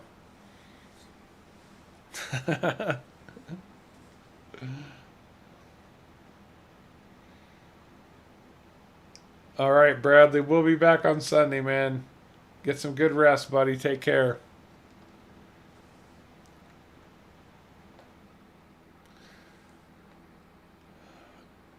I might actually get to sleep through the night here.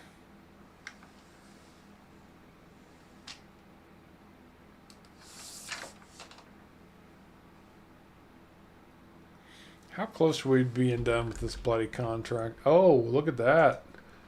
Oh, field 4. Only 50 acres and they want 37. They're. Wait. Hold the phone. 148,000 to fertilize 200 acres. Oh, I'm totally accepting that. I'll take 150 grand. And I'll do field 4 at 37 grand. Abso-flogging-lutely. That's almost 200,000 just for spreading some bloody fertilizer.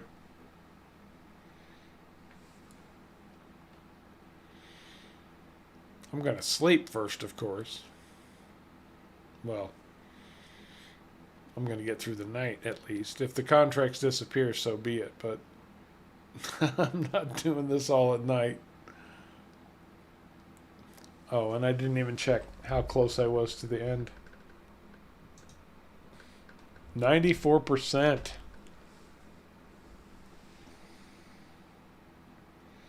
Yeah, right, Bloodshot? But it's a big field. 50 acres. That's going to be a lot of fertilizer.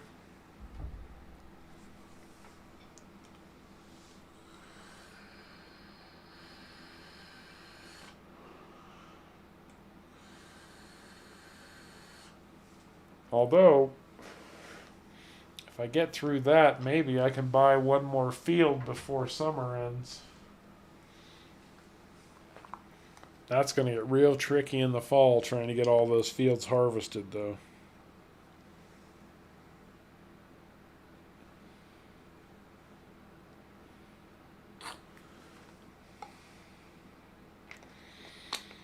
Yeah, for being an impromptu stream, unplanned and nobody knew was coming, and we're actually doing okay. I expected, 3 or 4 people.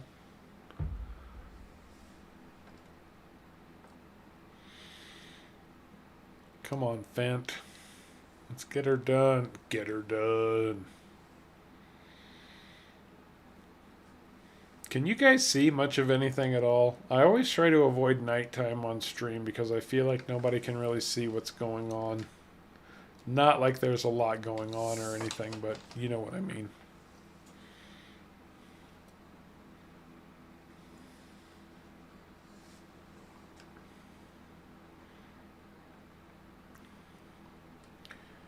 Somebody was asking about seasons earlier too, and one of the things that I found, at least when I played Ravenburg,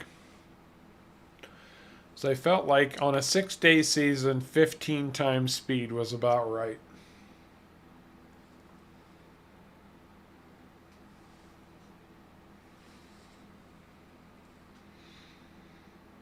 Oh, good to know, Bloodshot.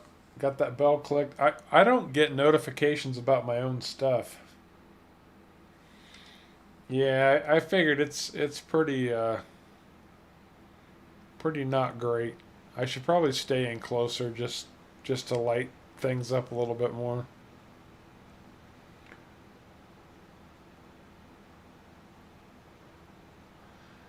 Well, we should be almost done here. Get through this second day of summer into midsummer. I'm not sure how much that's going to help, but we got 2 big fat fertilizer contracts.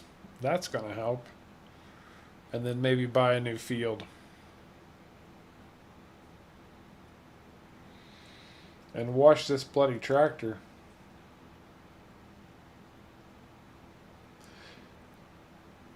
It Andrew, it really you kind of have to kind of have to play with it and get a feel for it, and determine for yourself what works best for you. I personally, at this point, like 6 day seasons at about 15 times speed. That worked really well for me on Ravensburg. I can see where, and you can change the number of days in a season um, midway through. It's not set in stone. Right, and Matt makes a very, very good point that I was leading up to was that the more fields you own, the more work you have to do. You could get a lot of benefit out of extending your seasonal days to um, 9, 12, 15. It just depends. Come on, get around there. There you go.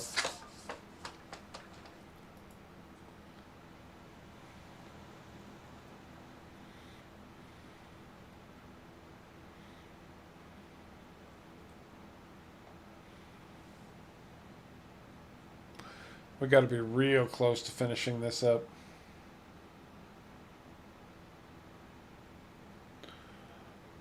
Oh, there it is, right there. We are done. Outstanding. There's another 20 grand in our pocket.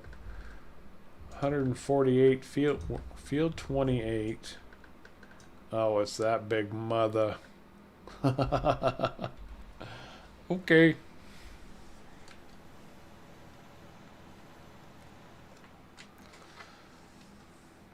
We are headed home.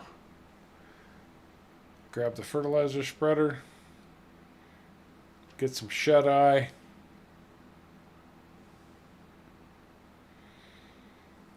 Start in again tomorrow.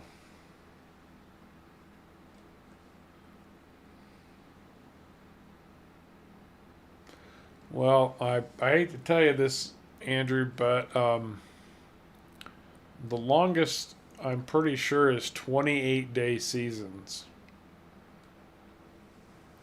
You were going to have a long, long, long amount of playtime to fill in the blanks for 28-day seasons.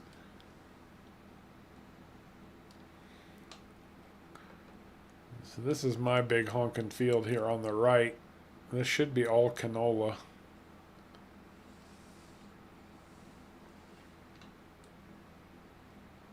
Oh gosh, okay, I own 5 fields. Maybe I don't need to buy another field just yet. I need to figure out what I'm going to do or how things are going to play out in the fall before I add anything more. Yep, that's what I need to do.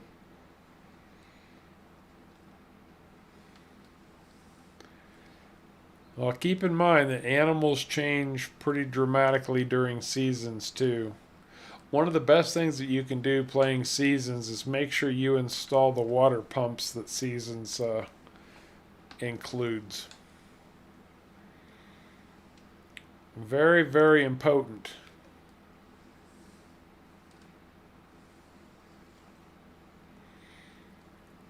Because that will make sure that your animals at least always have water. And you can kill your animals during seasons. You might joke about it, but seasons does allow you to kill animals.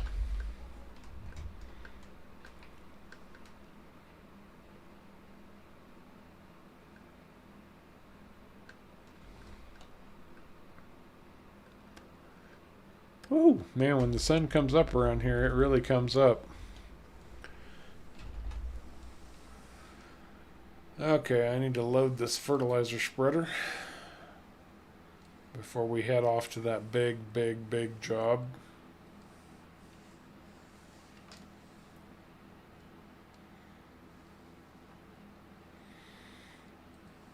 I just can't read the German on these tanks, so I'm not always sure where to buy from.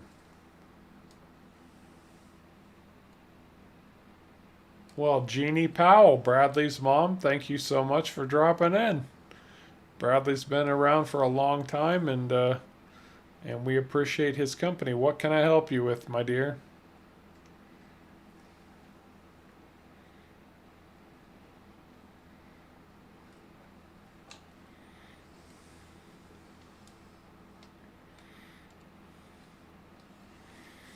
If you can help me figure out what the German word for fertilizer is, that would be a big help. I thought it was Pflanzenschutz, but I might not be correct about that.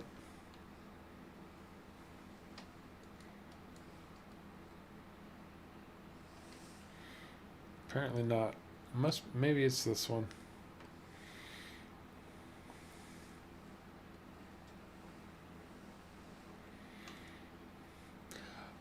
Well, Jeannie, you can always email me if that's more helpful. My email address, if you look at my channel, should be available to you. Excuse me, on the About page. If that is not functional for you or doesn't work out, you can always jump into my Discord channel. There's a link available on the homepage of my channel, and send me a private message there. But I will be more than happy to help you out in any way that I can. If I have the ability. I don't want to make promises I can't keep.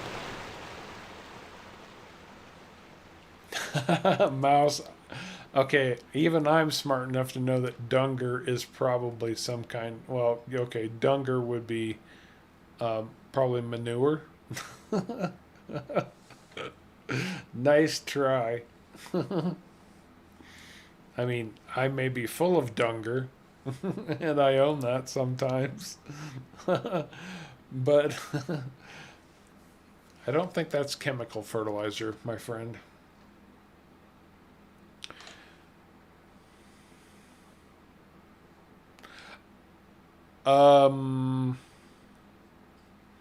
Let me double check something. I want to make sure that hang on, let me make sure that I can get you my email address. Hang on 1 second, and I will make sure that it should be Harv's World, HARVSWORLD 2020 at yahoo.com. HARVSWORLD 2020 at gmail.com. That should hook you up. It is listed on the About tab of my YouTube channel.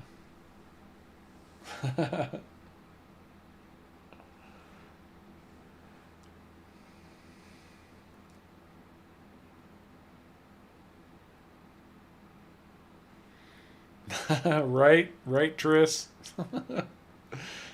It's not reading text, and it's not reading text, and whatever it was you were talking about. It's probably more about the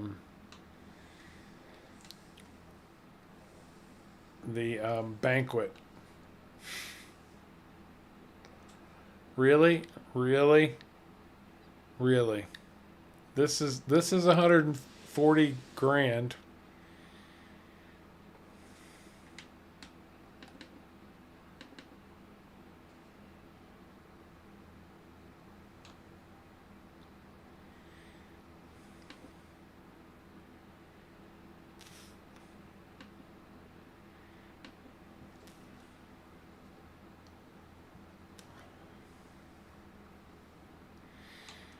That's a lot of fertilizer, guys.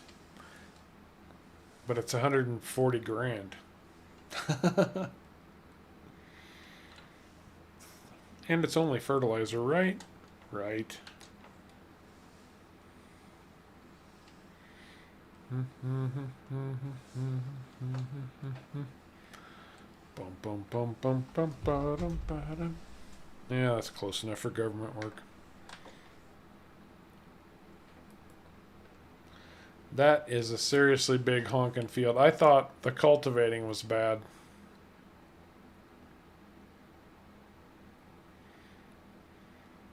The fertilizing is even worse.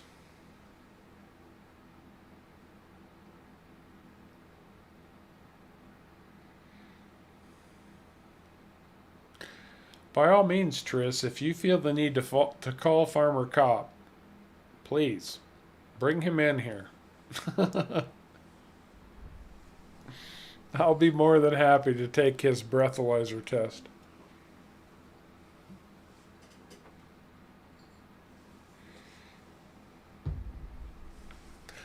Actually, Farmer Cop has stopped into Harv's World before. He did a stream raid at one point.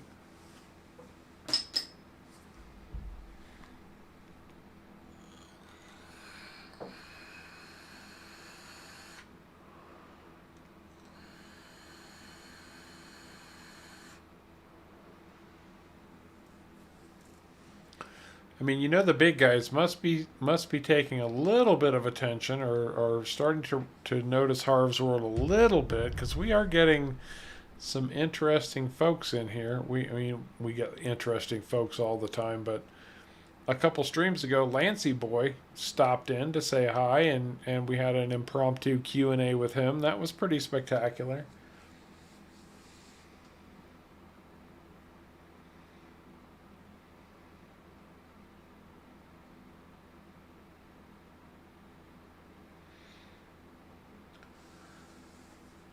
Yeah, but I'd have to spend money leasing the Rubicon, and I've got this thing. I'm not entirely sure the Rubicon would be that much better. Let's just take a look real quick, shall we? So this thing runs, yeah, it's almost 50 meters, 48 and a half meters.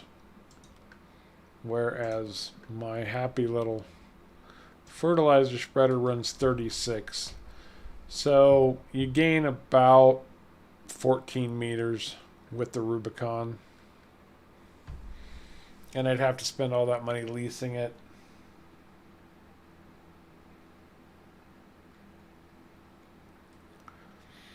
Well, Tris, thank you very much. You put me in some very prestigious company. Although I have to be honest, I am not aware of Peanut. That's one that I have not picked up on yet. I try to keep track of the guys who are out there doing our thing, but I don't always, obviously. And Peanut's not one that I have seen yet.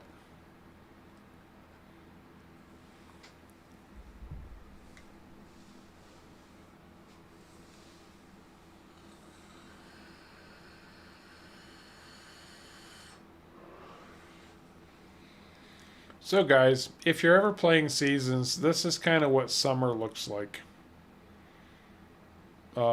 Finding the best contracts you can and doing as many of them as you can to keep bringing your money in. Because the tricky part about Seasons is you make money really once a year, and that's in the fall when you harvest your crops. The rest of the time, there's no money unless you're doing contracts. You're just spending it. A mouse. Yeah, that might get it done pretty darn quick.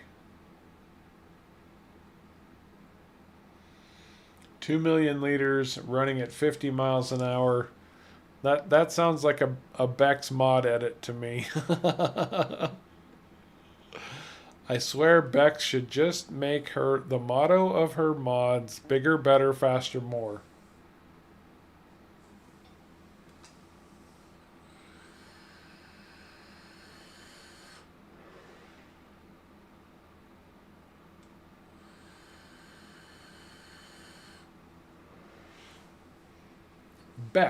Bex mods, BBFM, bigger, better, faster, more.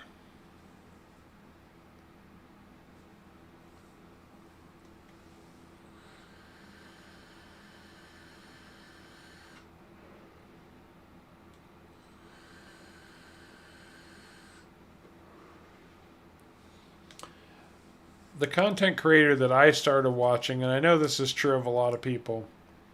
When I was trying to learn, there was a guy named Jim Bob Plays Games. He still has a channel out there. He doesn't do much with it anymore. He was the first YouTube FS19 person that I watched, but he stopped content creating for a long time.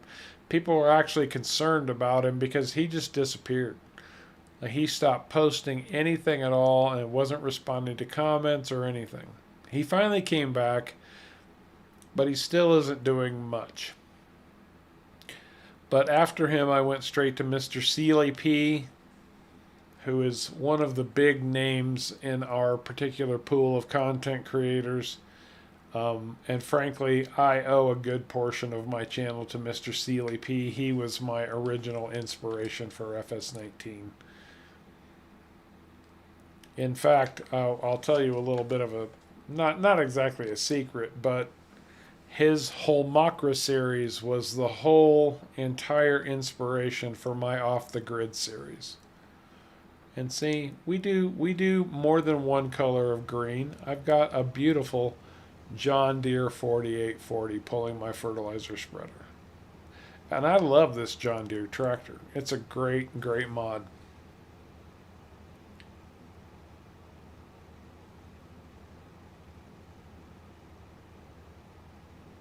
Oh, okay.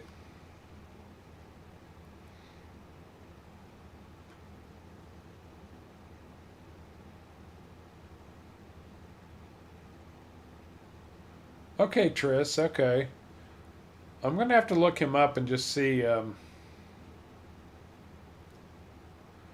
going to have to look him up and see what Peanut's got working out there. He was one of the first ones to jump on No Man's Land. That's really cool, though. I mean, everybody kept asking me when I was going to do a No Man's Land series, and I said never.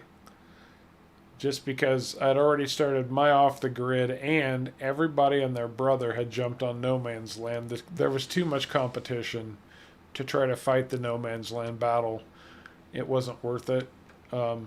Great map though, but I was late to the punch on that one. No, you're right. You're right, Andrew. Jim Bob does have struggles with autism. In fact, it was one of the things that really endeared me to him was a few comments that he made during his videos about how much he appreciated the community and how welcoming they were, because he has struggles with social anxiety based on autism. And I really connected with that, understood what he was talking about. So I was one of the people who was concerned when he just disappeared and stopped posting, and I was like, is he okay? But it turns out he was just fine. He had just taken about just over a year-long break, but didn't bother to tell anybody that's what he was doing. But I'm glad he's okay. Well, and I have to tell you, Tris, as far as No Man's Land is a very true sandbox, and I genuinely appreciate it for that. But I'm going to throw out there are a couple of other really good sandbox maps out now. Now, some of them have taken a little inspiration from Alien Gym and No Man's Land. One of them is Kaz 64's Lucas Island. That was the next big sandbox to come out as far as maps go, and anybody who's followed me for a while knows how much I love Kaz 64 maps. He does amazing maps, really good quality content. So Lucas Island is a good choice for a No Man's Land style twist on sandbox play in FS19. But the map that I'm on right now, on my normal stream time, is PV Uncharted, which Mouse knows a lot about, because he's kind of the one that inspired me to play on it. That is sandbox taken to the next level. Because not only is it a map where you've got to build all of your own farming, but you have the option to build so much more in the terms of production chains and other stuff. The amount of options available on PV Uncharted are unfathomable. It's ridiculous how much is built into that map. So it's a fantastic sandbox FS19 experience option also. But you make a good point, Tris, and I appreciate you bringing that up.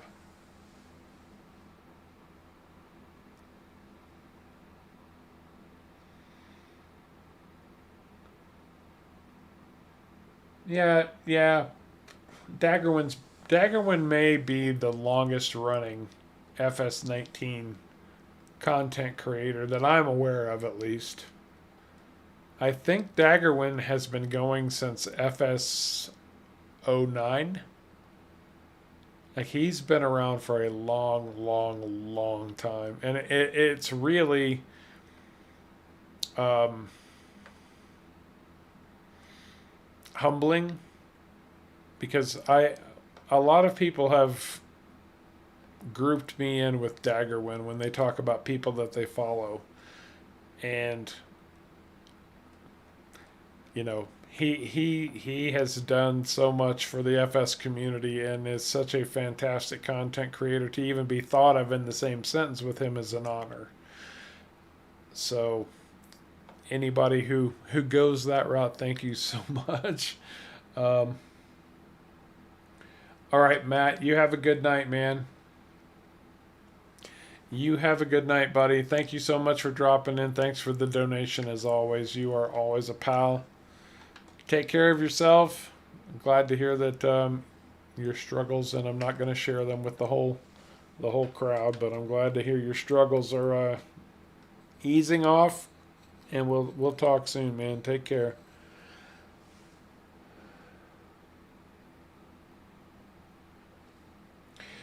Yeah, Tris, well, to be fair, that's kind of what my Off the Grid series is. Wilhelmina Forest is exactly that. I mean, there's so many trees on that map that you can't even traverse the roads without clearing trees. um, and then PV Uncharted is very similar to that. You start off with a couple of fields, but you want to do anything more, you better break out your tree harvester because you need to start clearing trees.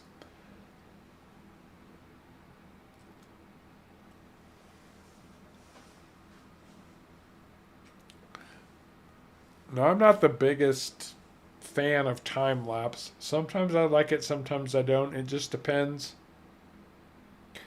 Um, One guy who's been a very significant supporter of my channel and I think does very good story based time lapse. His name is Phil Otto. I was just chatting with him a little bit before I dropped into the stream. But if you have an opportunity, he has done a lengthy time-lapse series on Hazard County, and it's definitely worth a watch if you're a time-lapse fan. I used to put a lot more time-lapse into my videos, but I don't do it as much anymore.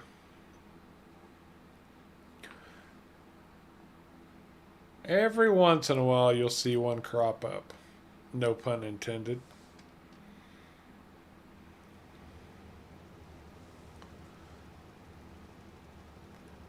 That's a nice picture. I like that.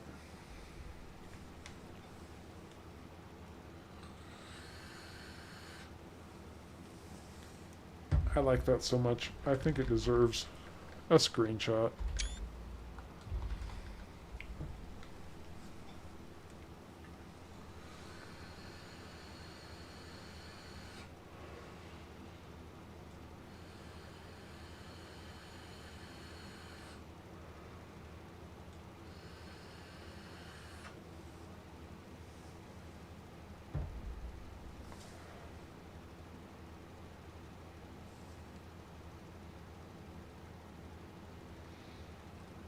Not Farmer Phil, it's Phil Otto. OTTO. He's an Aussie by nature, or by whatever you want to say he is by. Phil Otto, Hazard County is his.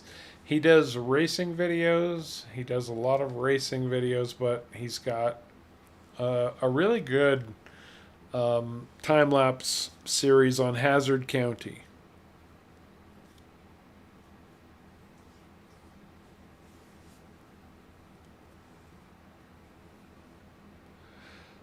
Unfortunately, my pal Caveman used to do some really good time lapse on No Man's Land himself, and he either ran out of time or inspiration. Probably a combination of both, because he's kind of in demand on a lot of different fronts. Man, this is a big field. Holy shnikes. I thought that other field was big, and this one just makes it look tiny. Hey, Eric, how you doing, man? Up with the rest of us silly fools who got bored on a Friday night. Oh wow, it's almost midnight. Have I really been on for almost 2 hours? I've been on for over 2 hours already. We're actually doing okay for a late Friday night, doing contracts on a season, uh, middle of summer seasons. It's really about you guys. Just an opportunity to chit chat for a little bit. He may have started transitioning into something new. I have not had an opportunity to keep up with his channel as much as I would like to. Like I said, working full time. Between my full time job and YouTube, I don't have a lot of spare time left over. I try to get to bed in time so that I have a good hour and a half to kind of wind down before I roll over and fall asleep. That doesn't even always work out, but I try. So, bacon o'clock? What's the definition of bacon o'clock, Mouse? This I have to know. Because in the United States, bacon is the fairy dust of the food world. You can sprinkle bacon on anything and it will taste better. Killer Films has subscribed. Thank you, Killer Films, if you're watching the stream. I don't always know when it says people have subscribed, if it's actually somebody who's watching the stream or if it's just somebody who picked up a video. I never know for sure. Who cares? New subscriber. Good news for Harv's World.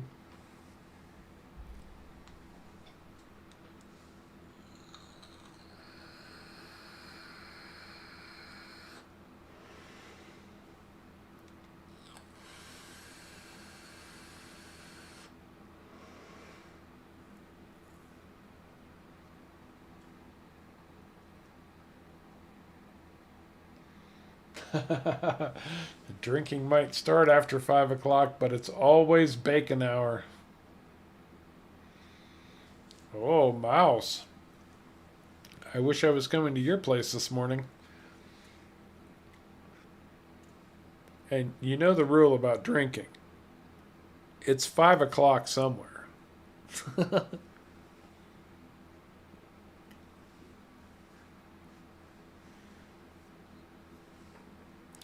Besides, not that I would personally have one, but they do make cocktails for breakfast. Some nasty concoction with vodka and tomato juice. Yuck.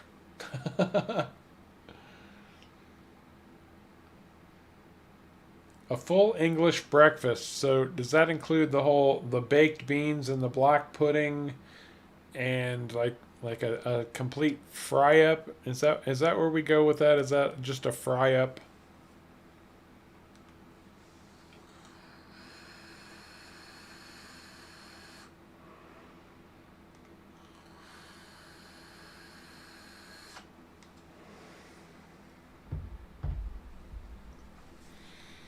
And now I'm thinking of something and I've got to look it up.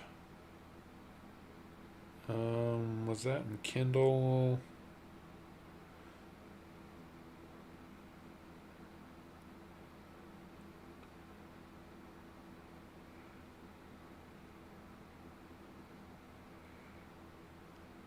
There's this fantastic author, and I'm trying to remember who she is because she does this incredible series of detective novels. Apparently, it's not on my Kindle. It must be somewhere else. Maybe that was on my iPhone. I know it wasn't Audible.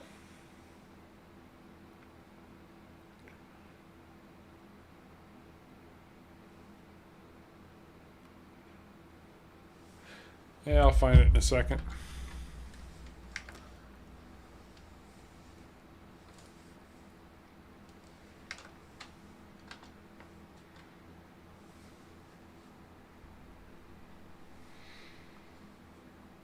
"1:52 a.m. Andrew.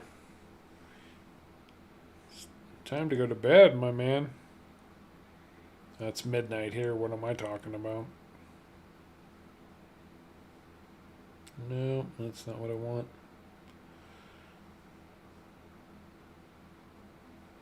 I want... No, stop that. I want my library.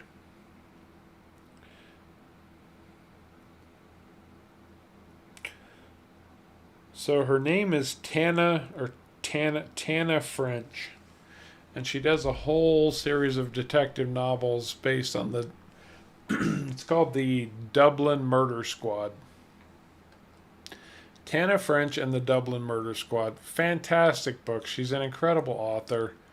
I really, really, really like her work, but everything I know about the UK and fry ups and some of the lingo I have learned either from her or from Mouse. So I know just enough to not make a complete fool out of myself as an American, but at the same time, uh, probably don't know as much as I like to think I do. But if you ever have a chance, if you are a reader, I cannot recommend Tana French and the Dublin Murder Squad series enough. It is an absolutely brilliant set of books.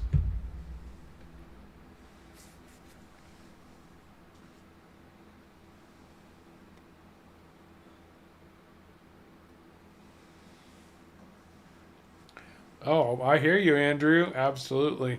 All right, let's do a worldwide check-in. I currently live in Nevada. I was originally born and raised in Indiana. I lived in Idaho for about 15 years, and now I'm in Nevada. Where's everybody from? You don't have to tell me specifics. I'm just curious about countries, maybe cities. Sausage, bacon, black pudding, baked beans, mushroom, tomato, eggs, hash brown, poached cheese on my. Wow. So you can pretty much toss out the tomatoes and the black pudding, but everything else, I'm good to go. I'm sorry, I know black pudding is a big, big, big British UK kind of thing. Cannot wrap my head around black pudding. I'm sorry. It is what it is.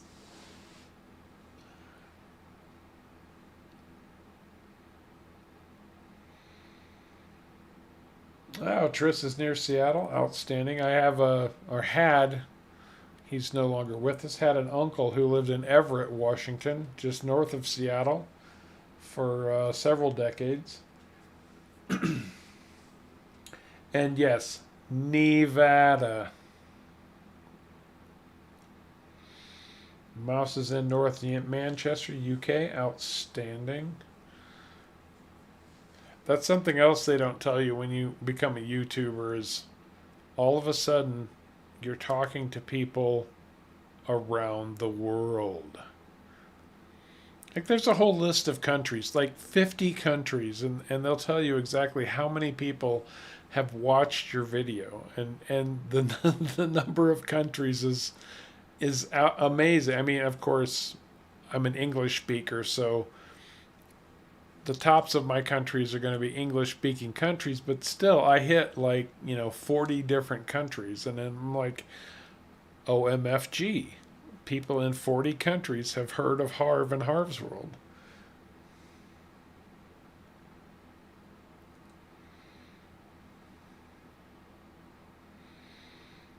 Oh, Andrew. Medellin. See, I even know how to pronounce it. Medellin.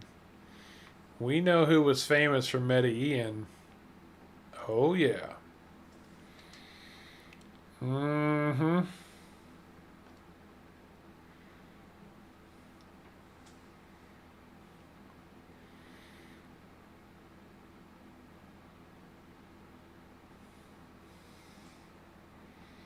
Robert Cockrell, Idaho Falls. Outstanding. Dude, I loved my time in Idaho so much. I genuinely miss Idaho. I wish I had never left. But hey, life moves forward, right? We can't go back. And I'm perfectly happy with where I'm at right now. But man, I do love Idaho and always will. Sorry, Andrew. But, I had to put that out there.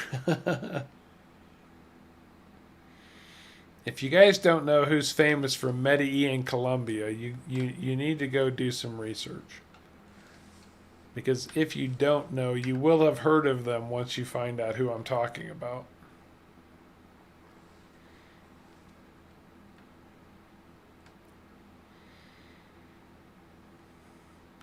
I'm actually a little concerned that I'll finish this field before I run out of fertilizer.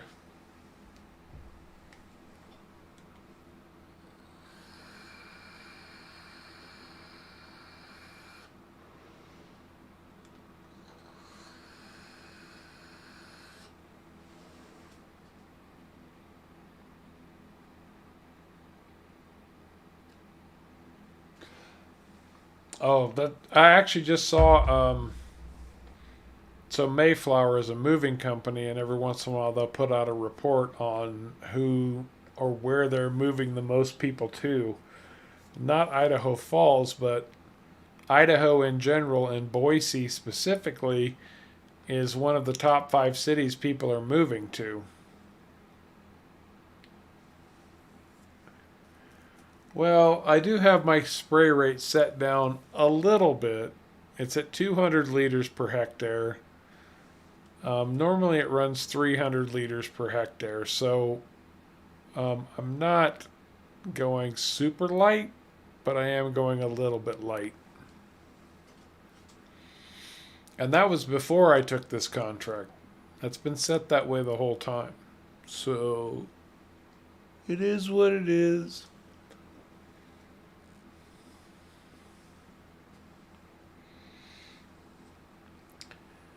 And that is exactly, of course, Andrew. You call him Pablito. For those who don't know what we're talking about, Pablo Escobar was one of the most infamous drug cartel leaders of all time.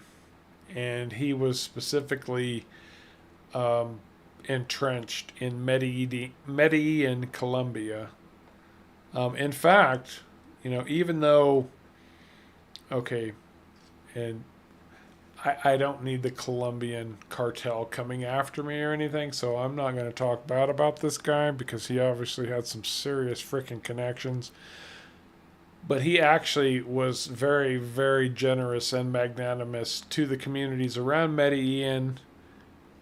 He put a lot into the communities and all of that. Unfortunately, the monies that he was using to help all of these people was through ill-gotten gains.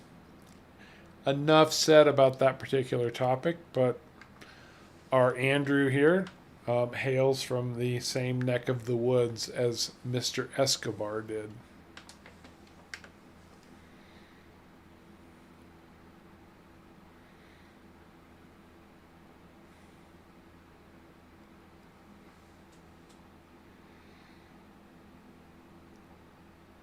Oh, I understand. I think most of us, at least in passing, have heard of Pablo Escobar.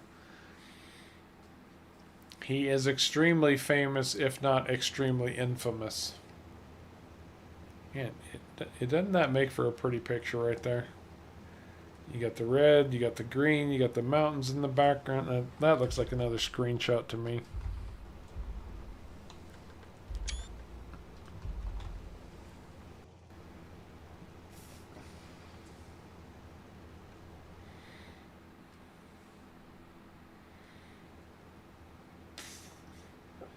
And this right here is why I like the horse spreader so much. Look how wide that is.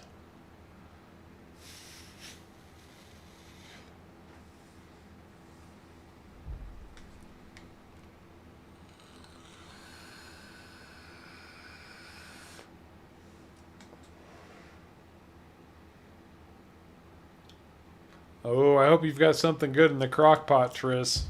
Man, crock pot recipes are some of the best. Absolutely. Hopefully you'll share that with us one of these days. But you have a good night. I appreciate you having the opportunity to drop in and hang out for a little bit. Thank you so much.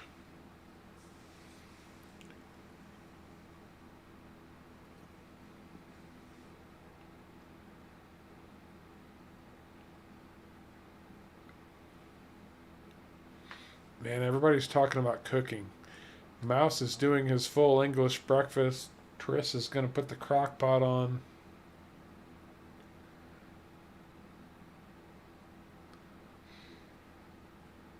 Yeah, there you go, Mouse.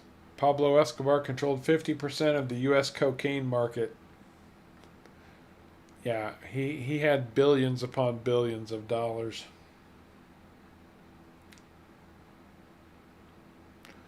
Oh, there you go, Andrew. Poor people loved him, educated people did not. That kind of speaks volumes right there.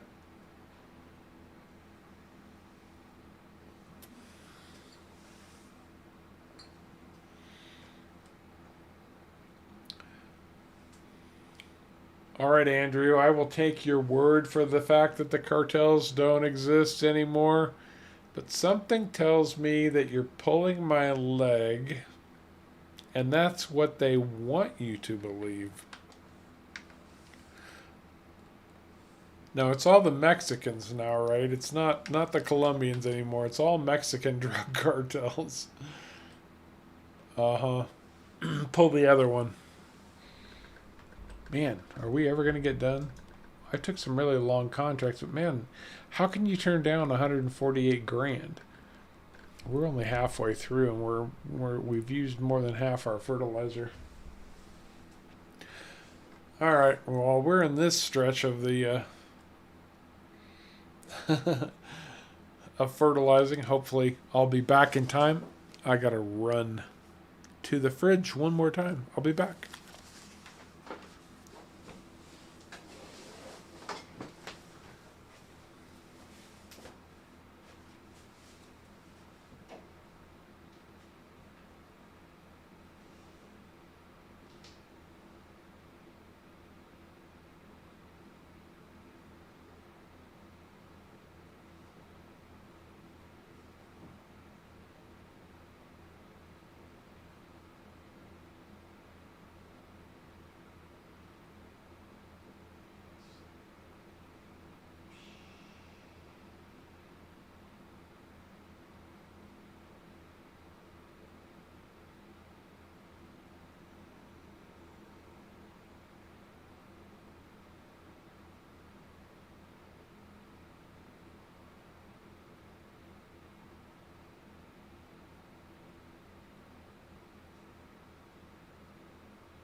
Okay, I'm back for real this time.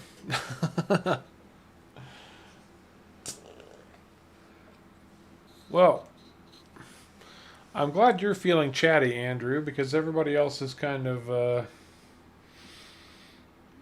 either making breakfast or zoning out.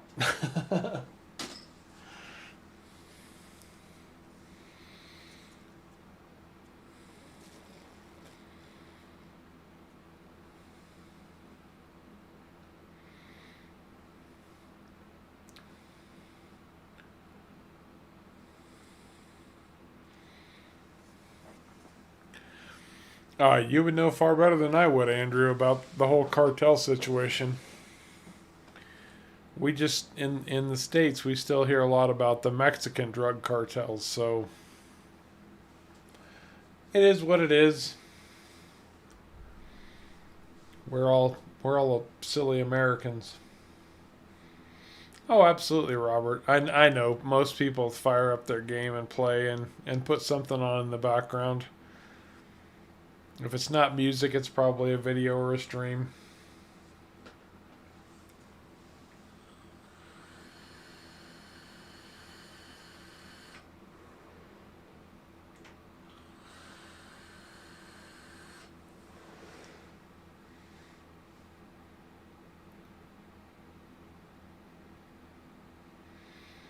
There is no shortage of logging on PV Uncharted. Of this, I can testify to from experience.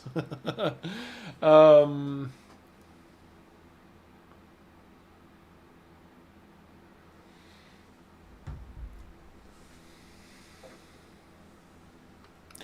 so apparently, Andrew went to school with Shakira's brother. Again, I'm an old school rock and roller, or that's what I like. So I don't really keep track of Shakira, even though I know who she is. But that's cool. I could tell you I went to the same high school as Axl Rose of Guns N' Roses fame. He graduated just a couple of years ahead of me. So we'd be on par there. Andrew Hudson, good morning. How are you, man? Total Harv's World impromptu stream, just hanging out, playing some general map, some seasons, midsummer, nothing much to do except contracts. But more importantly, getting to hang out and chat with you fine folks. And seeing where I am on this bloody $150,000 contract, only halfway done.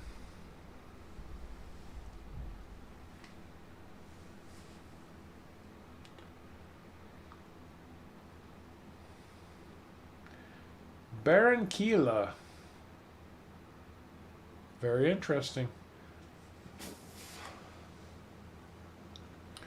Well, let's see. It's just after us. What? Just after midnight here, and Andrew just got up.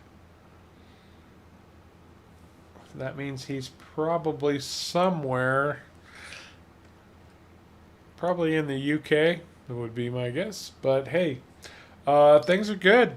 Things are very good. I just decided to throw up an impromptu stream, hang out with everybody, chit chat a little bit, play on some general map that I play on from time to time for my own personal entertainment.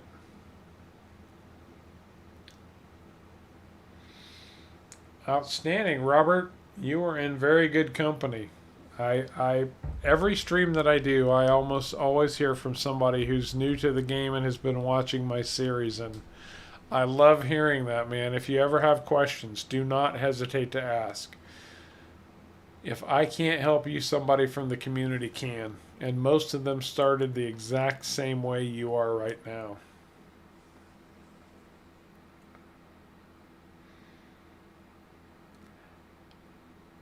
8 a.m. in the UK. It's 8 a.m. in the UK. Parents, do you know where your children are? I can't believe we're not even 50% of the way done with this. This feels smaller than that, or this feels a lot bigger than that 78.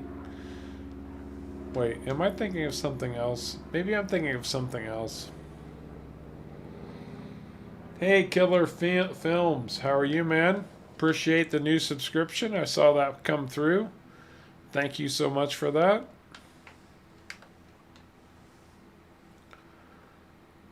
We're going to get through another day on one contract. Wow. So I have to ask, what makes your films killer? Or do you just like films that are killer? Or do you like films with killers? Or do you make films that are totally killer? We're going to have to zoom in and get some light on this situation again. About like that, I think.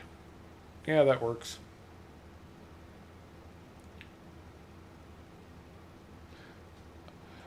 I never met him personally.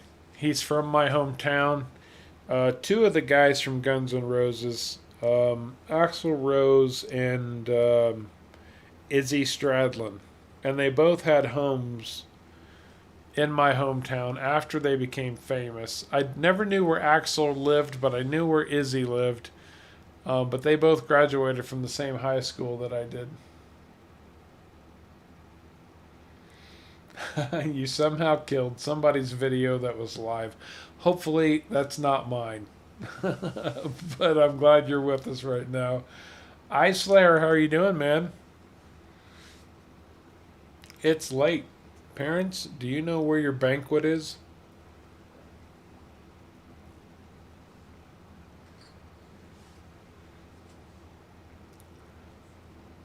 For those who don't know, and I've said this numerous times, but to keep everybody filled in, man, that's a good picture too.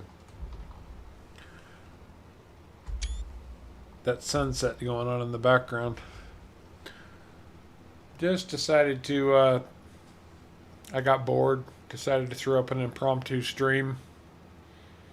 Playing on a map, Alaska Junction, that I just play on occasionally for my own entertainment from time to time. And I'm almost out of fertilizer. I'm going to have to go fill up and come back.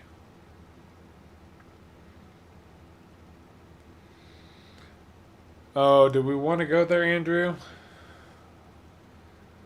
That whole drama with Alec Baldwin right now. That is, that's serious stuff, man. Yeah.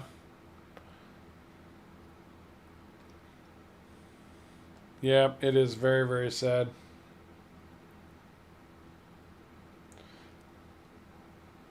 Oh, well, what did you think of the 30 must-have mods video, Killer?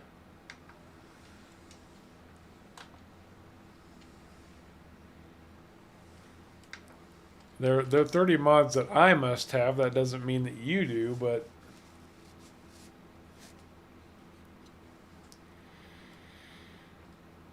well, absolutely, Andrew. How could you not be? We're human beings. We feel bad when tragedy strikes other people.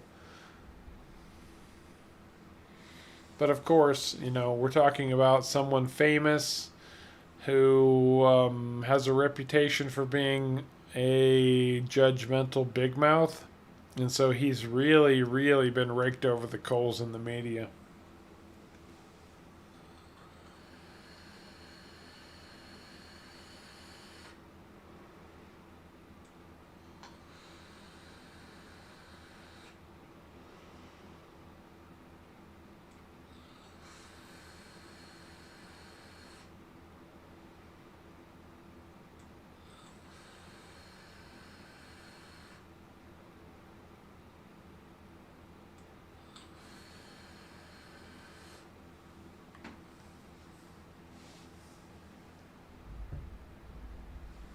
Oh, good, good, Killer. Glad.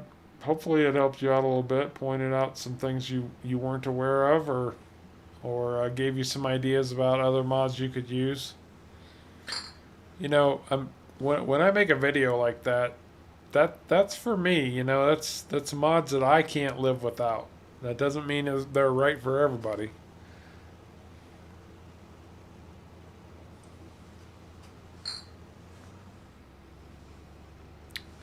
Oh, well,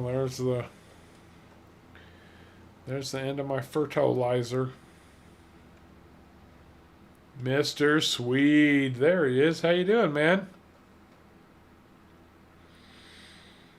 Mr. Swede, you need to fill us in. It's important to us that you give us the daily update on the bikini team.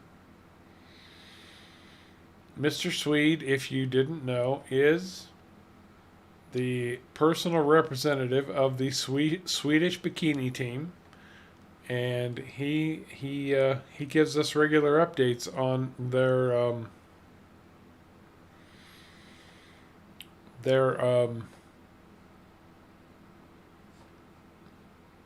yeah,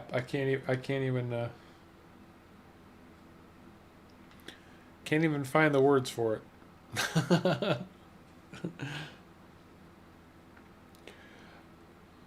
Well, and I get that, Keller. Honestly,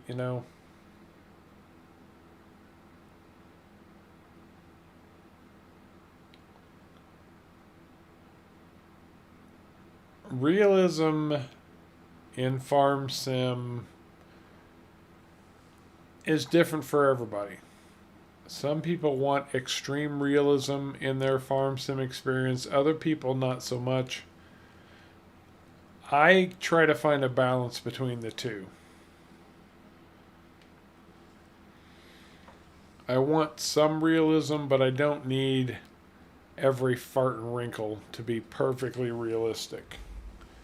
You know what I mean? So,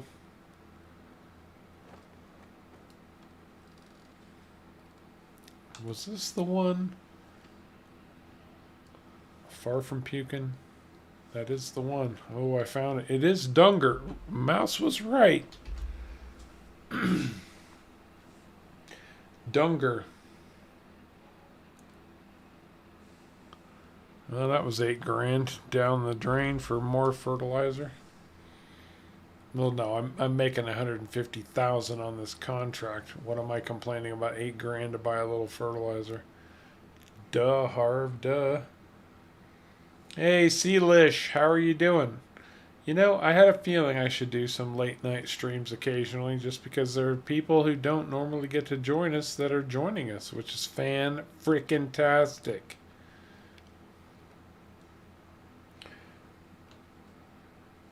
Oh, Mr. Swede. You could have at least had him say hi to us. Come on, man. Mr. Swede, the personal representative of the Swedish bikini team, and he didn't even allow them to drop in and say hello.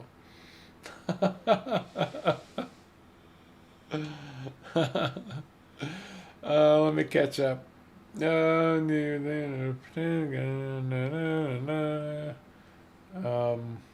Raven Rage, how are you doing? Welcome to the stream. Appreciate you being here. Yeah, yeah, we get enough reality in real life, right? I appreciate those people who want a farm sim experience that matches realism as much as possible. I genuinely do. I've known several people like that. I could name a few of them right here and now if I wanted to. I'm not going to, but I could.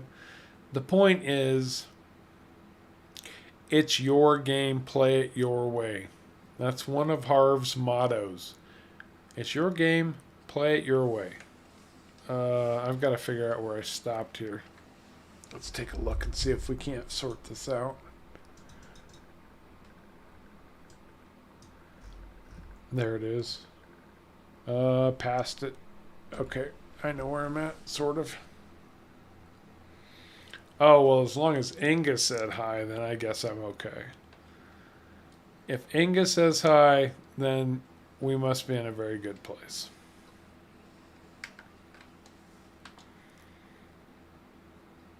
I think this might be about right.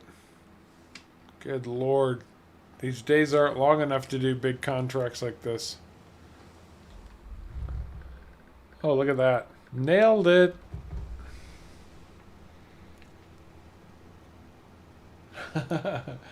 Unfortunately, Sealish, I get up to go to work at 5 a.m. most days. Luckily, I'm off work tomorrow.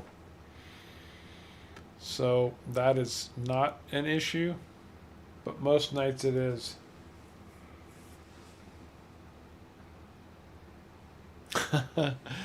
I'm pretty sure live ammo was not the cause of this problem, Mouse. Just, correct me if I'm wrong, but I'm pretty sure live ammo was not the problem. We got a lot of late night, Friday night people too. Killer, it's almost 2:30 for him or her. I don't mean to presume. It's almost midnight 30 for me, for God's sake. Yeah, for sure. I am Inga from Sweden. Please to help me with my rucksack. Yes, that's a movie quote, ladies and gentlemen. Since Mr. Swede mentioned Inga, and I'll tell you what, the Inga that I'm thinking of, I'd help her with her rucksack anytime she wanted me to. But it's very much a movie quote. You get bonus points if you know what movie. Oh, well, good to have good to get home from work, Mr. Swede. Absolutely, brother.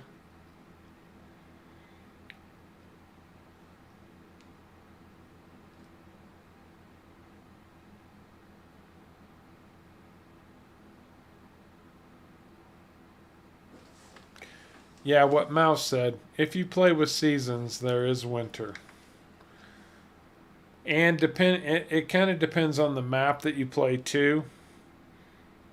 There is a winter, but different maps, different areas, different geos have different circumstances surrounding winter. I was telling somebody earlier how I enjoyed playing the Ravenport or Ravensburg map, and it had some really fantastic winter contracts for plowing snow and such. Just depends on what you're looking for, man. All right, Andrew. Have a good night. Dodge your wife. Tell her I said hi. Take care, brother. Appreciate you being here. It was good chatting with you for a bit, man.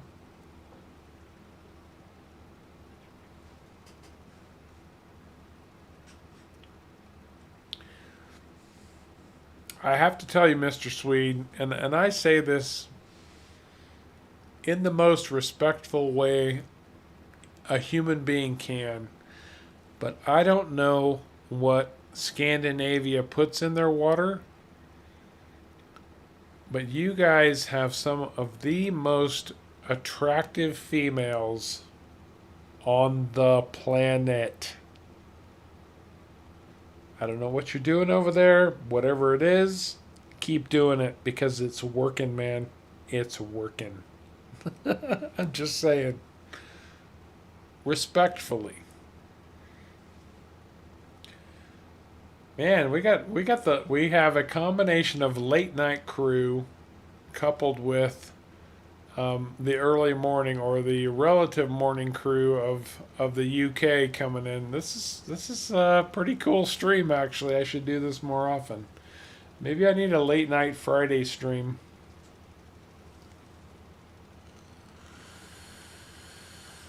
All right, Andrew. You keep watching. We'll keep making them, brother. I don't doubt it, Mr. Swede. I don't doubt it for 1 second, man. And you be proud, brother. You be proud.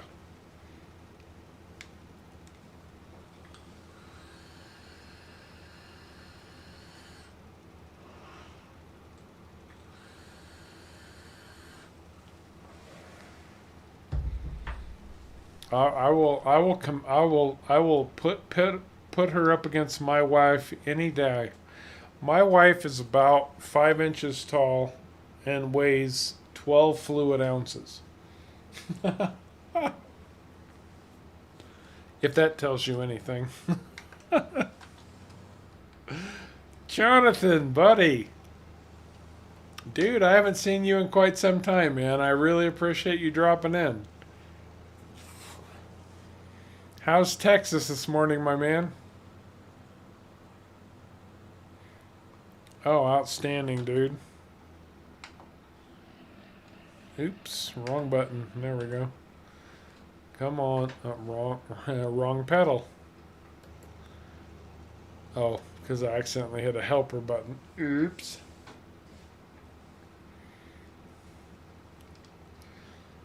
It's almost midnight, at least as far as seasons is concerned, and I'm trying to finish up a contract that's going to pay me $150,000.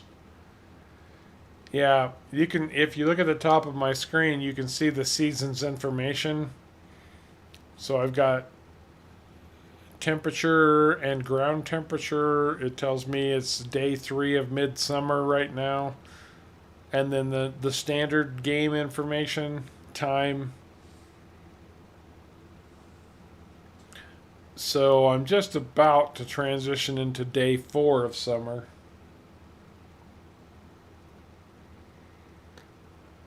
73. I'm almost jealous. I mean, I live in the frickin' desert, and I mean the genuine, absolute desert in Nevada, and it's been lucky to break 60 here for the last week. I'm not even exaggerating. Which we really needed.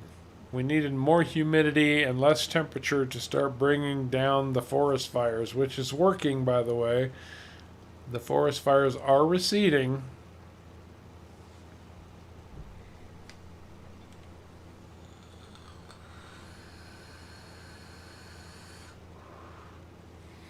We haven't had nearly as much trouble with smoke for a while that we have in the past.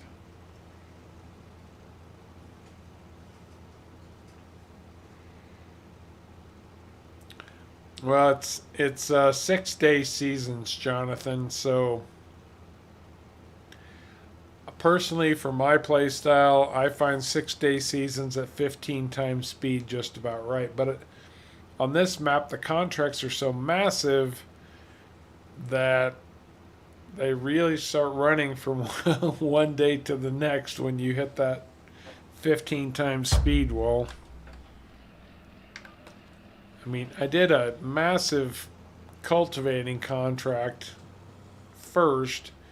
It only paid 20 grand, but it took an entire summer day, which, I mean, summers on seasons, all you can do is contracts. My fields are planted, they're all ready to go. I'm waiting for them to harvest. So all I can do is contracts. But then I found this monster contract right here, 148,000. Oh, it was 200 acres. That other field was 78. So this is more than twice the size. I'm 77% of the way through, but I'm not stopping until this mother is done for a cool 150 grand. So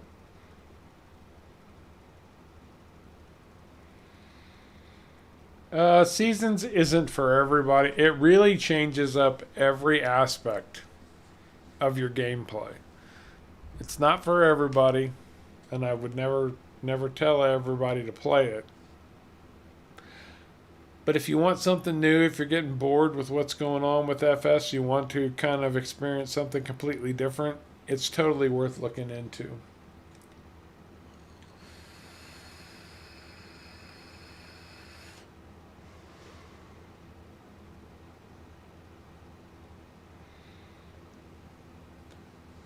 Yeah, weather has been really, really strange this year, Jonathan.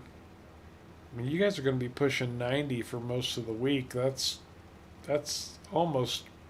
I mean, in October, mid-October, that's almost unheard of.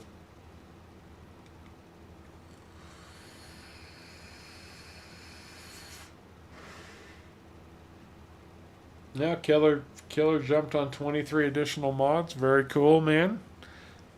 I'll tell you, what I've always said is that Giants made a great foundation of a game in FS19, but it was the mod makers who really, really, really made the game what it is. I will say that all day long and twice on Sunday. The mod makers are really what made FS19 what it is supposed to be. Did I? I did. How did that happen? Stop that. Need to get out of this and get back on this. How did I end up back over here? That's weird.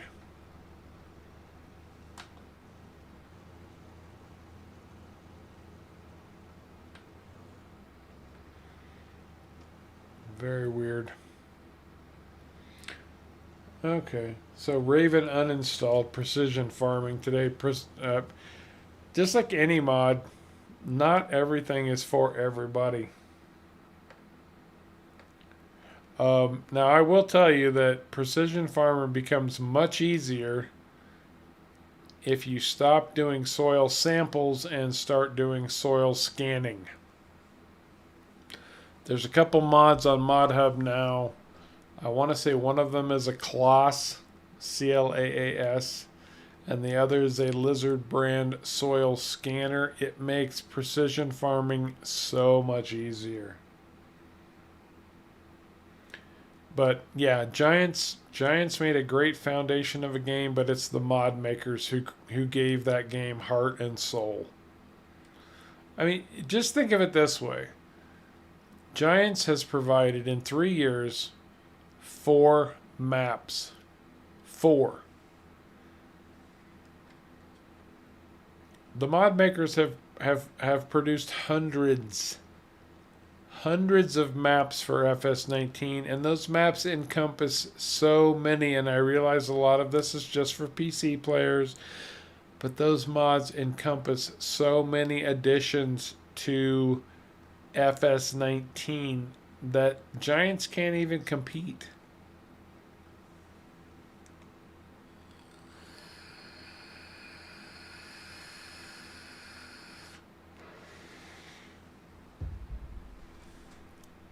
And don't get me wrong, I have all the respect in the world for Giants and what they have managed to accomplish.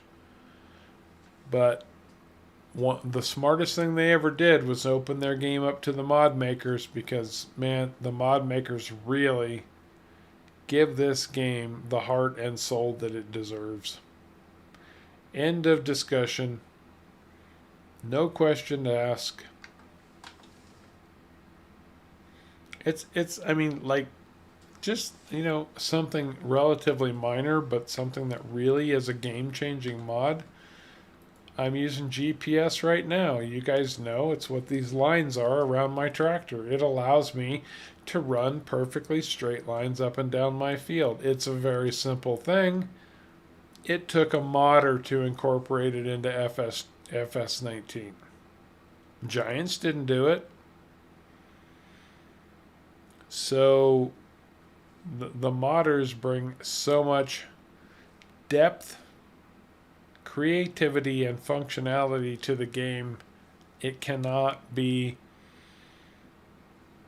underestimated, their contribution to FS19. Raven, I would have to double check on ModHub. I know there are 2 soil scanners on ModHub. I do not know for sure, without double checking, if they are available for console or not. Can anybody do a quick check on ModHub through a browser maybe, and just see if the Claas soil scanner, there's also a Lizard soil scanner, if those are available for console or not? I guess I should have checked that before. I didn't think about... I'm a PC guy, and I won't apologize for being a PC guy, but I understand the difficulties that console players have sometimes.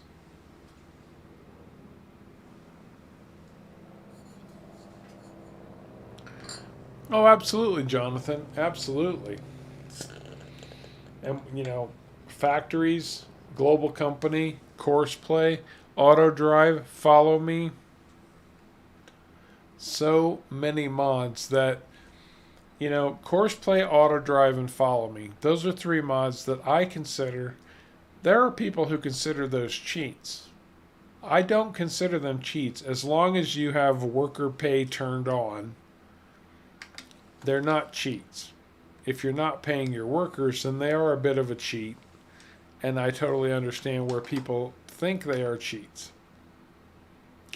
As long as you're paying your workers, Courseplay, Autodrive, and Follow Me provide services that workers on a normal farm in the real world would be providing, but the base game does not offer. Global Companies Horse Helper. If I've got a dozen horses and I have to work them for a couple hours a day, as a horse owner, I'm never going to have any time to myself. I'm going to hire somebody to do that for me, and I'm still going to recoup the benefits of owning that horse.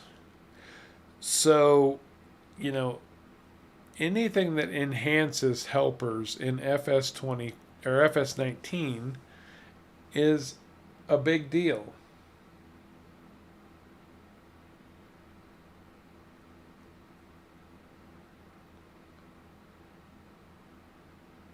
That's exactly, that's exactly right, Mouse. If mods were not available for FS19, this game would have died in 6 months, and I think that's being generous.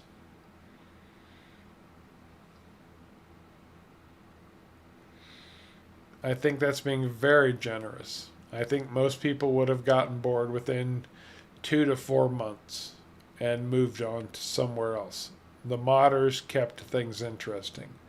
Um, yeah, Raven, that's a good point too. Skyrim. Skyrim is one of the great video games of all freaking time. I love Skyrim. I've played it through at least 3 times. And at this point, I could probably go back and play it through one more time because it's been long enough now that I haven't done it in a while. But yeah, Bethesda. They've got the most popular game, or one of the most popular games ever created, and they're still allowing modders to come in and do their thing. And it brings their game to the next level. So, you know, open the doors, ladies and gentlemen. If you're a video game creator, a video game producer, whatever, unlock the doors because it's free labor, ladies and gentlemen. It takes some of these folks hundreds of hours to produce the content that you're getting access to for free, and frankly, a lot of times they're doing it better than you do.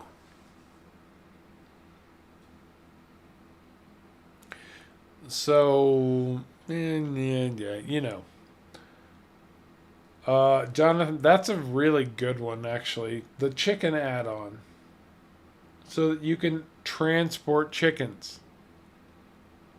What rocket scientist at Giant said, well, they're just chickens. We've got these animal trailers, but you can't haul chickens in them. So you've got to pay the dealer to deliver your chickens to you, and you don't have any other choice. What rocket scientist at Giants made that decision?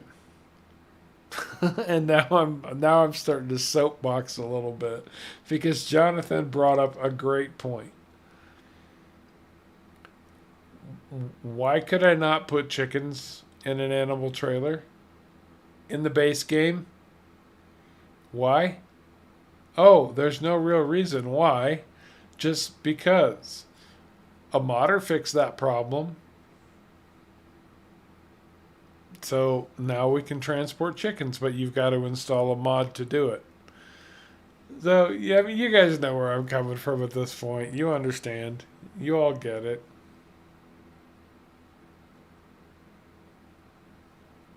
That's a very good point too, Jonathan. Now, you're making some great points, brother, and I appreciate that. One thing that happens to creative people, and I'm as guilty of this as the next person, so I'll own it, is that when you've been involved in something for so long, obviously the creative juices don't flow quite as readily as they used to. And frankly, burnout is a very real thing. I personally have been doing battle with burnout. So I can understand to some degree where you get to a point in game development where you're going, good enough is good enough. We just want to get this thing on the shelves. We're ready to take a step back from it for a while. And that's where the modders step in and say, man, we love this game and we are charged up and ready to go. And they come in with fresh new ideas, fresh new looks, and they are completely enthused because they have not been inundated by game development for the last 2.5 years. So you have to give credit to human beings for being human beings. And I get that. So I'm not trying to be overly dramatic or harsh on Giants. Not at all. I think it's it's a combination of a lot of different things. But the modders have the opportunity to come in after the fact, still be inspired, still be fully invested and interested, as opposed to a game developer who spent the last 3 years of their life focused on this project and are ready to move on to something new. Take that for what you will. That's just human nature being human nature.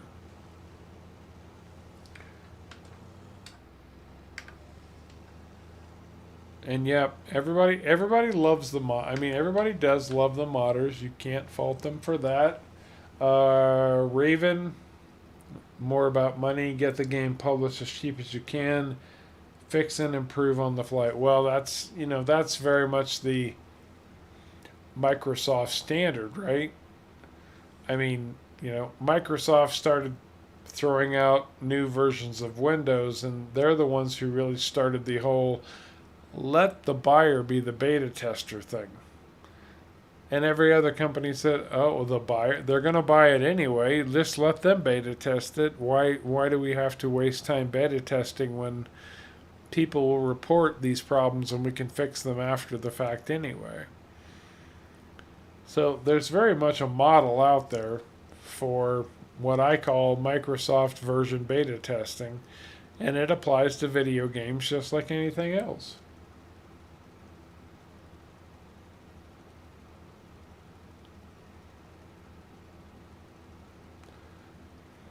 Giants, I think,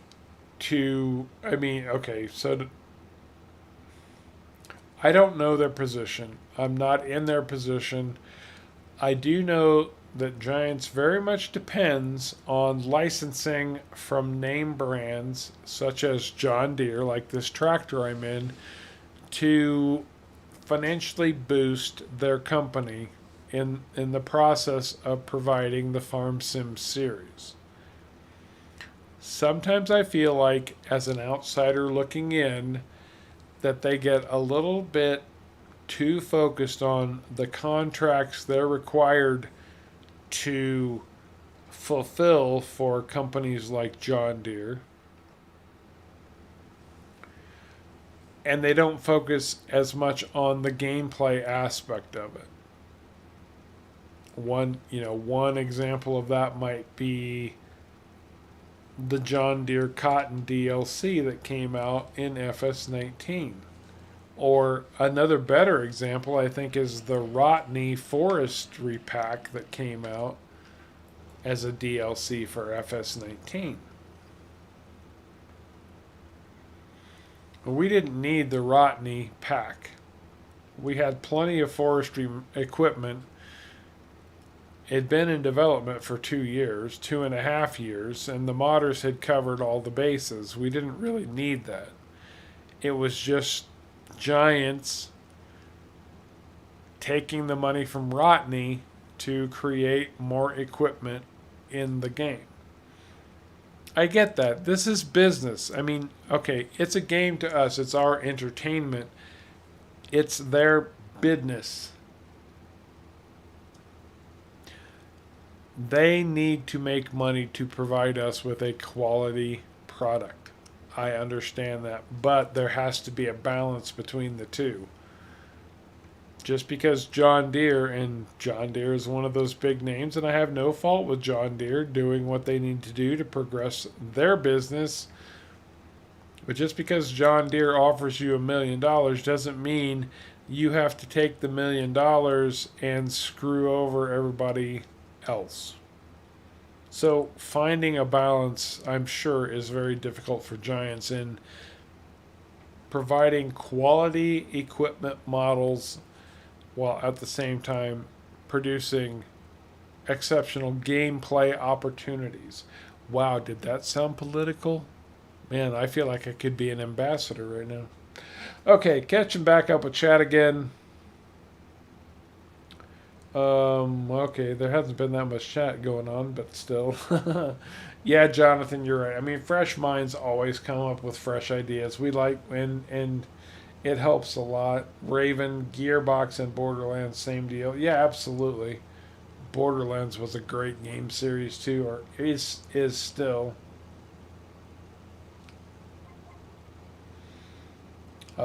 John.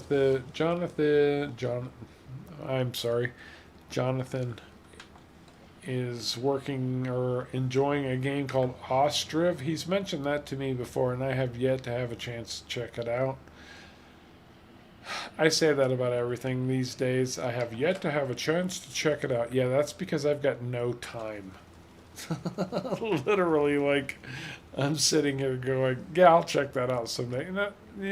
Yeah, okay, whatever. And Mouse is sitting there going, yeah, Harv, shut up. You're flogging the dead horse. We get it. STFU. Fair enough. Absolutely.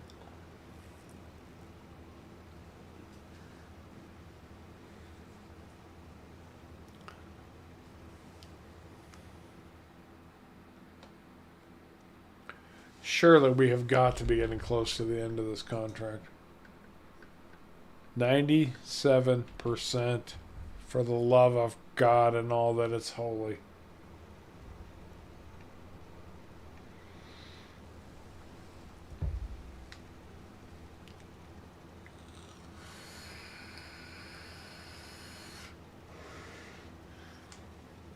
And Raven, I am extremely envious. I'm ready to be retired. I really am. I felt retired for a long time, especially through the beginnings of all the COVID crap, because I wasn't working, and COVID obviously was not going to make it easy to find full-time employment. Now I'm full-time employed, but I wish that what I'm doing right now is kind of what I was doing as a full-time job. So be careful what you wish for. You might actually get it.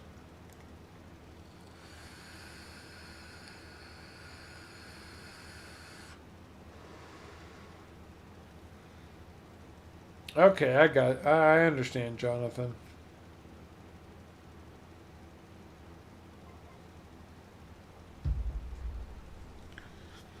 Oh, what was going on with you and potatoes, Jonathan? If I'm sounding like you with potatoes, what was going on with you and the potatoes? I've got to know.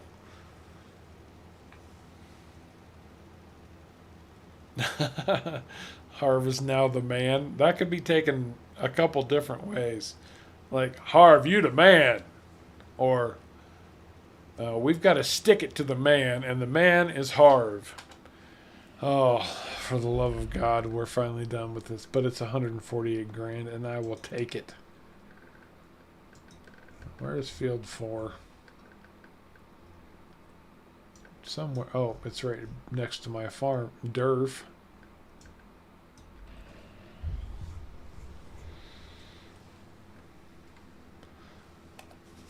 Let's take this tractor home and get some sleep.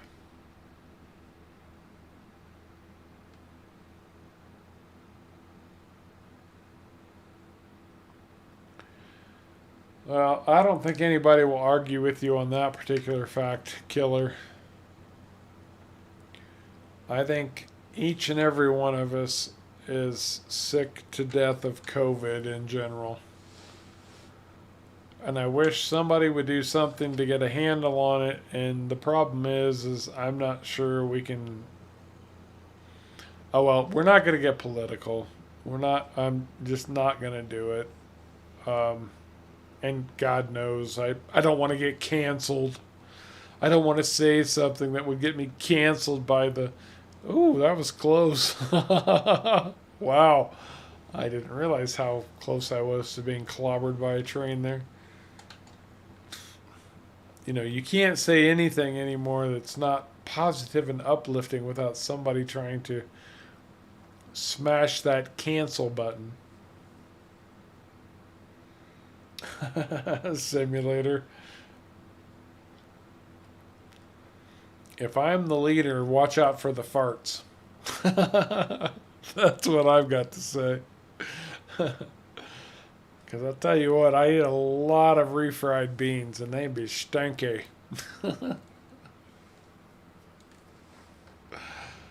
Oh, man. Almost. It was bloody close. Well, I got that $150,000 contract done, which I can't frickin' believe. This stream has actually gone on an hour, over an hour longer than what I normally stream. It's been extremely chill and totally casual, which I absolutely appreciate. And I needed it, guys, and I appreciate you hanging with me tonight. But I think I'm gonna call it on this one. I really do. Even though the sun is starting to come up. Look at that. Oh, look at that. That's right, Jonathan. Put your gas mask on. Harvest leading. And on that note, you guys are awesome. I appreciate you chilling with me tonight. Thank you so much.